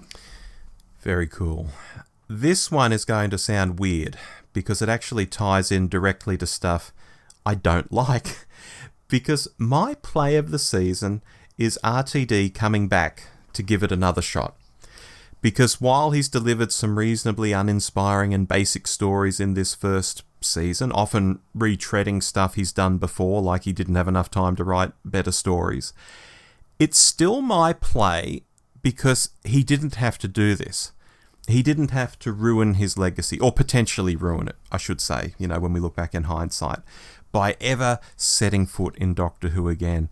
But something in him has said, no, I love this show and my pals have the right production set up for it, so let's give this a red hot go. And I think that's commendable, even if it hasn't really worked for me by and large or for swathes of the viewing audience. So it's a weird play of the season, I get that. But when I went through all the scenes and all the backstage people, all the actors, all of that, I kept coming back to this more esoteric idea of where Doctor Who was at when Chibnall was leaving and what RTD has stepped in to do. And I respect him for doing that, even if it hasn't quite properly worked for me. Fair enough. And your foul of the season, Rob? My foul. I've said it enough in this episode, which is chasing a certain kind of audience member. Starting with age and going from there, over the idea of just making good Doctor Who and capturing a whole spectrum of people, including, again, funnily enough, the certain kind of audience member you want. Call me simple, but casting a wide net and getting a diverse audience who all see something good in what you do is way better than trying for a specific audience and pissing everyone else off, even deliberately trying to piss them off. I don't think that's the way to do it. Fair enough. I came close with my foul to talking about the season's order, and we've talked a bit about that, putting those two we think weaker stories up the front, but I'm going to give my foul to the decision in Dot and Bubble to be a little bit too subtle and a little bit too knowing and a little bit too twee. Yeah. I think that Russell T Davies had a chance to do something really spectacular there, and perhaps because he's just trying to be a bit too clever, not quite landing it, and therefore not quite getting the discourse out of it that it was worthy of. Yeah, fair enough. Which leaves us player of the season, Dave. I'm giving it to Ncuti Gatwa. He's stepped up to the role, displayed quite a range of acting, and the only thing holding him back, I think, are the scripts. Either the stories aren't quite up to it, or they're giving him stuff to do which doesn't quite work with a broad audience, and he's been smashed for that in some quarters. But the man himself, and the acting ability he's shown at times, and the potential he's shown in some scenes, in some stories at other times, I think is really interesting, and he's a doctor worth my time. So Ncuti Gatwa. It's always very hard to pick the player of the season because there's so many different ways you can do it. Look, Ncuti Gatwa had some really good moments of play, but he also had a few unforced errors. Millie Gibson was solid all the way through, but just workman in such a way that didn't really sort of get, that special player of the season. I'm going to give it to somebody who came in at the end of the game and just kicked a couple of really important goals and really landed things, and that's Bonnie Langford. I think that she was just the thing in this season when I look back and go, that was just a wonderful performance, and it was a wonderful performance where it was needed. That's really interesting, but really cool that you picked Bonnie. That's series 1. Yeah. We're done. Isn't that amazing? And yet I have more pages of notes here, Rob. I have letters and what we've been watching. Oh, we've still got... Better crack on. Yes, the show goes on, folks. We have got listener emails from a bunch of you. I'm going to start off with one here from Jonathan Harding. He says, "Hi guys, thanks so much for continuing to do what you do. Your hot takes were the first place I went after managing to catch the new episodes. I pretty much always enjoyed them more than the actual TV episodes." That's lovely to say. "I'll keep this short as it sounds like you have a busy show." Yes, indeed. "But my highlights from the series in no particular order. Shooty. He was the Doctor from the second he split out of Tenet. He's given us such great acting. Moffat's return. I will always love him. 73 Yards, continuing a sense of menace. Mel, having decent scripts with no need to scream. And the silent interlude in The Devil's Chord. Sadly, I have a lot of negatives, almost all of which you've highlighted, such as less RTD writing next season, please.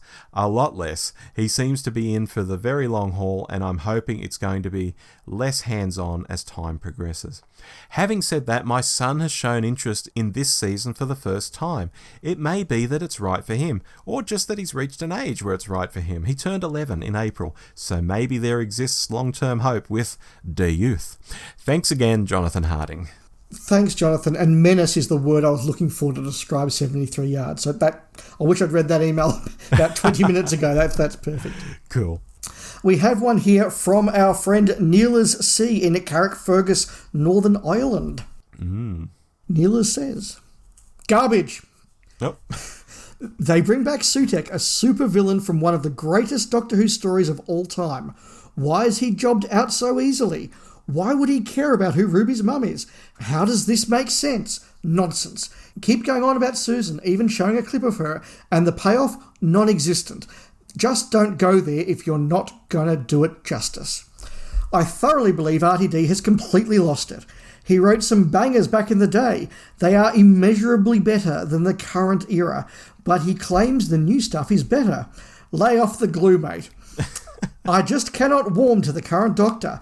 I find the writing in this series totally baffling, and RTD is annoying me as he's messing with things that don't need to be messed with.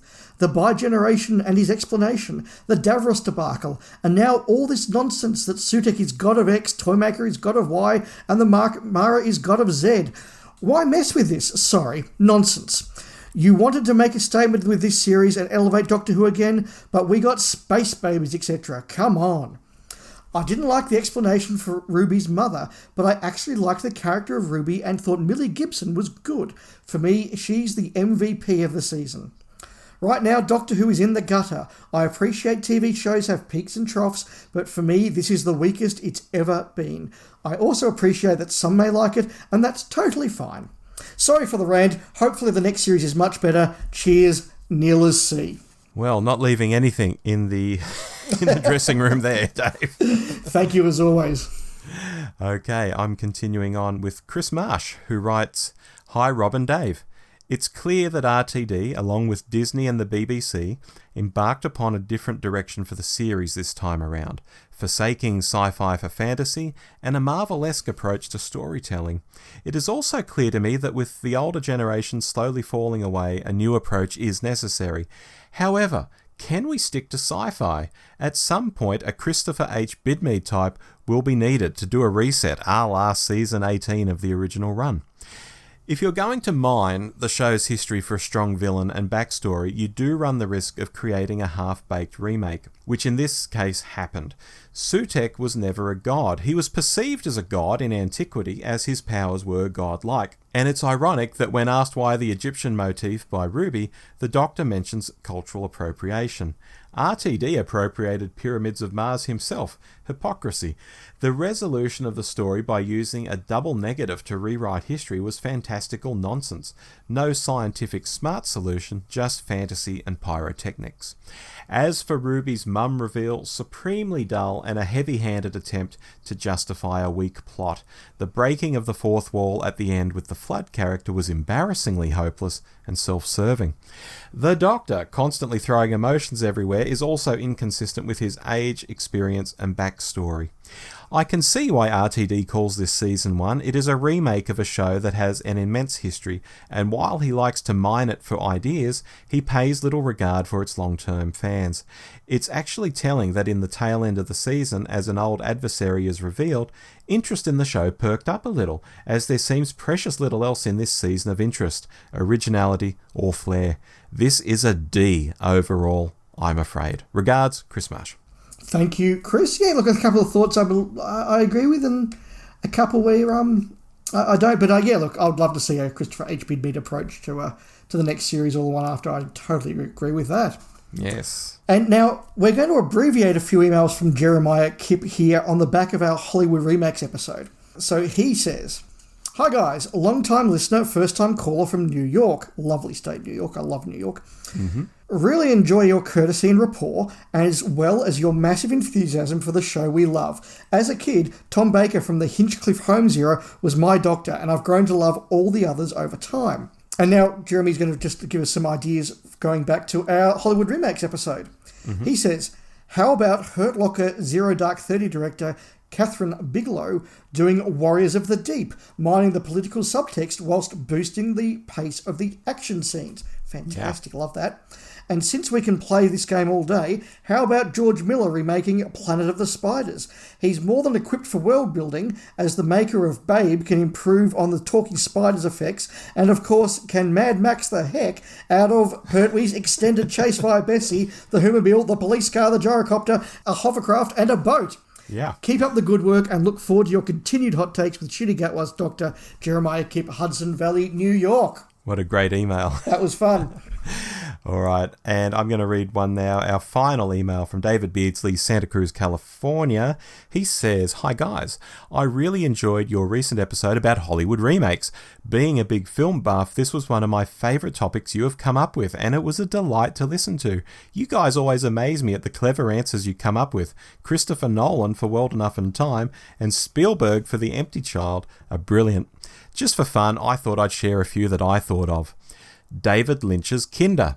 I think that Lynch could add a darker edge to this story, making this good story even stronger. Just imagine Lynch's vision for the dark places of the inside, the effects of the box of Jana, the turning of the wheel of life, and the final physical manifestation of the Mara at the end.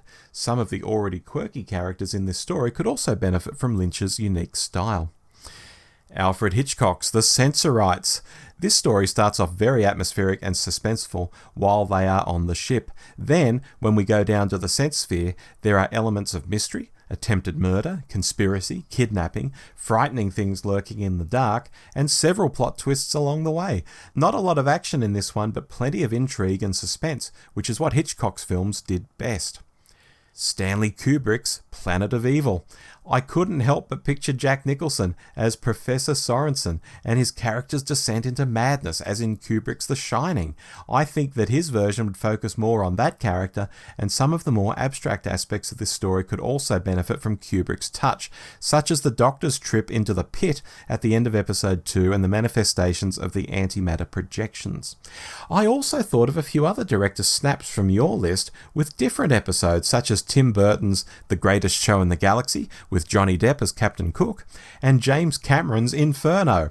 Keep up the great work. Looking forward to more interesting topics to come on the best Doctor Who podcast out there, from David Beardsley, Santa Cruz, California." I love all of those, but David Lynch's Kinder, I think, is just a spectacularly good idea.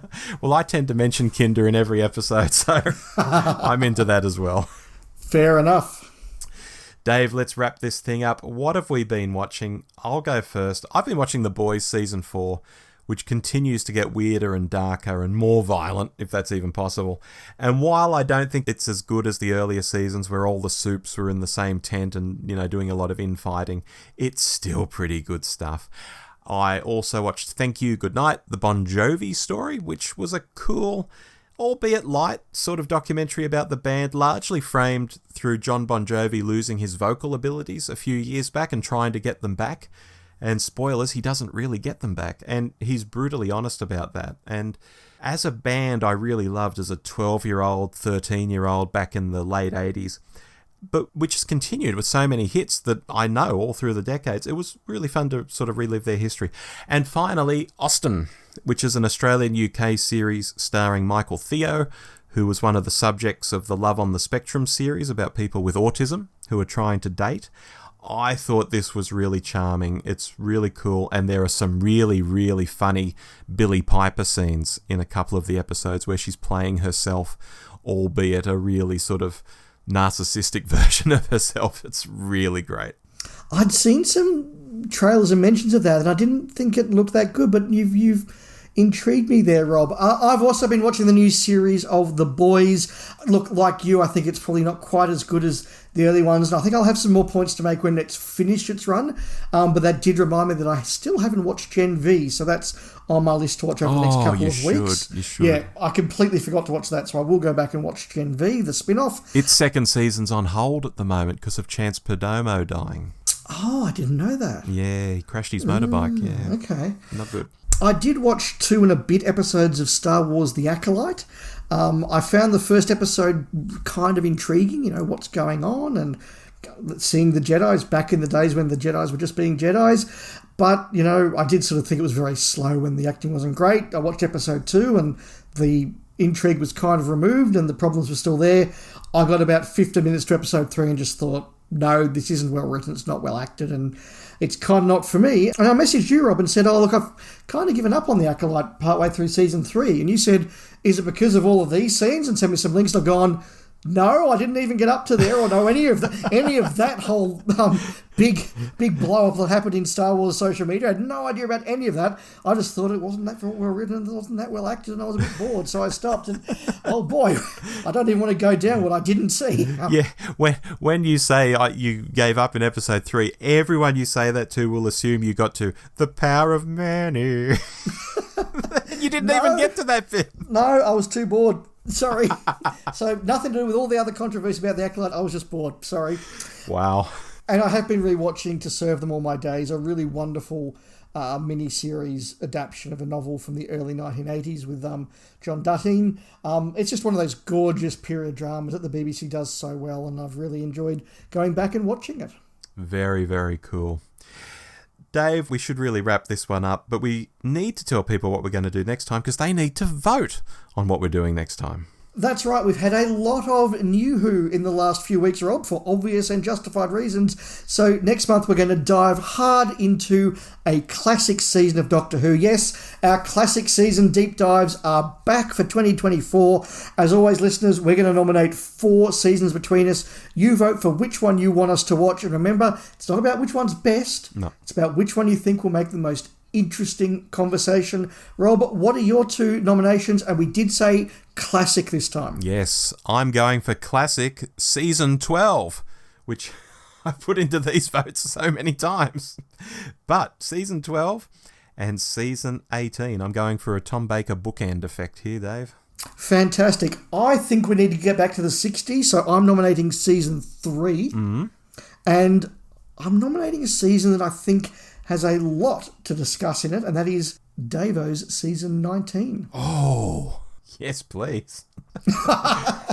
So 3, 12, 18 or 19, one of those will be our topics for next time. The poll will be up in the next couple of days. Please do vote.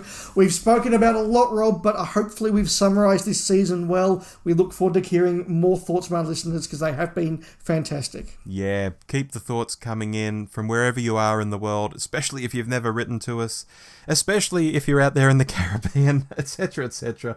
I'm losing my voice, Dave. I need to get off this microphone. I think so. But until then, I've been Dave. And I've been Rob. We'll speak again soon. Bye-bye. Goodbye. You've been listening to The Doctor Who Show with Rob and Dave. Find us online by searching for The Doctor Who Show. We also love it when you write in, drop us a line, anytime at hello@thedwshow.net.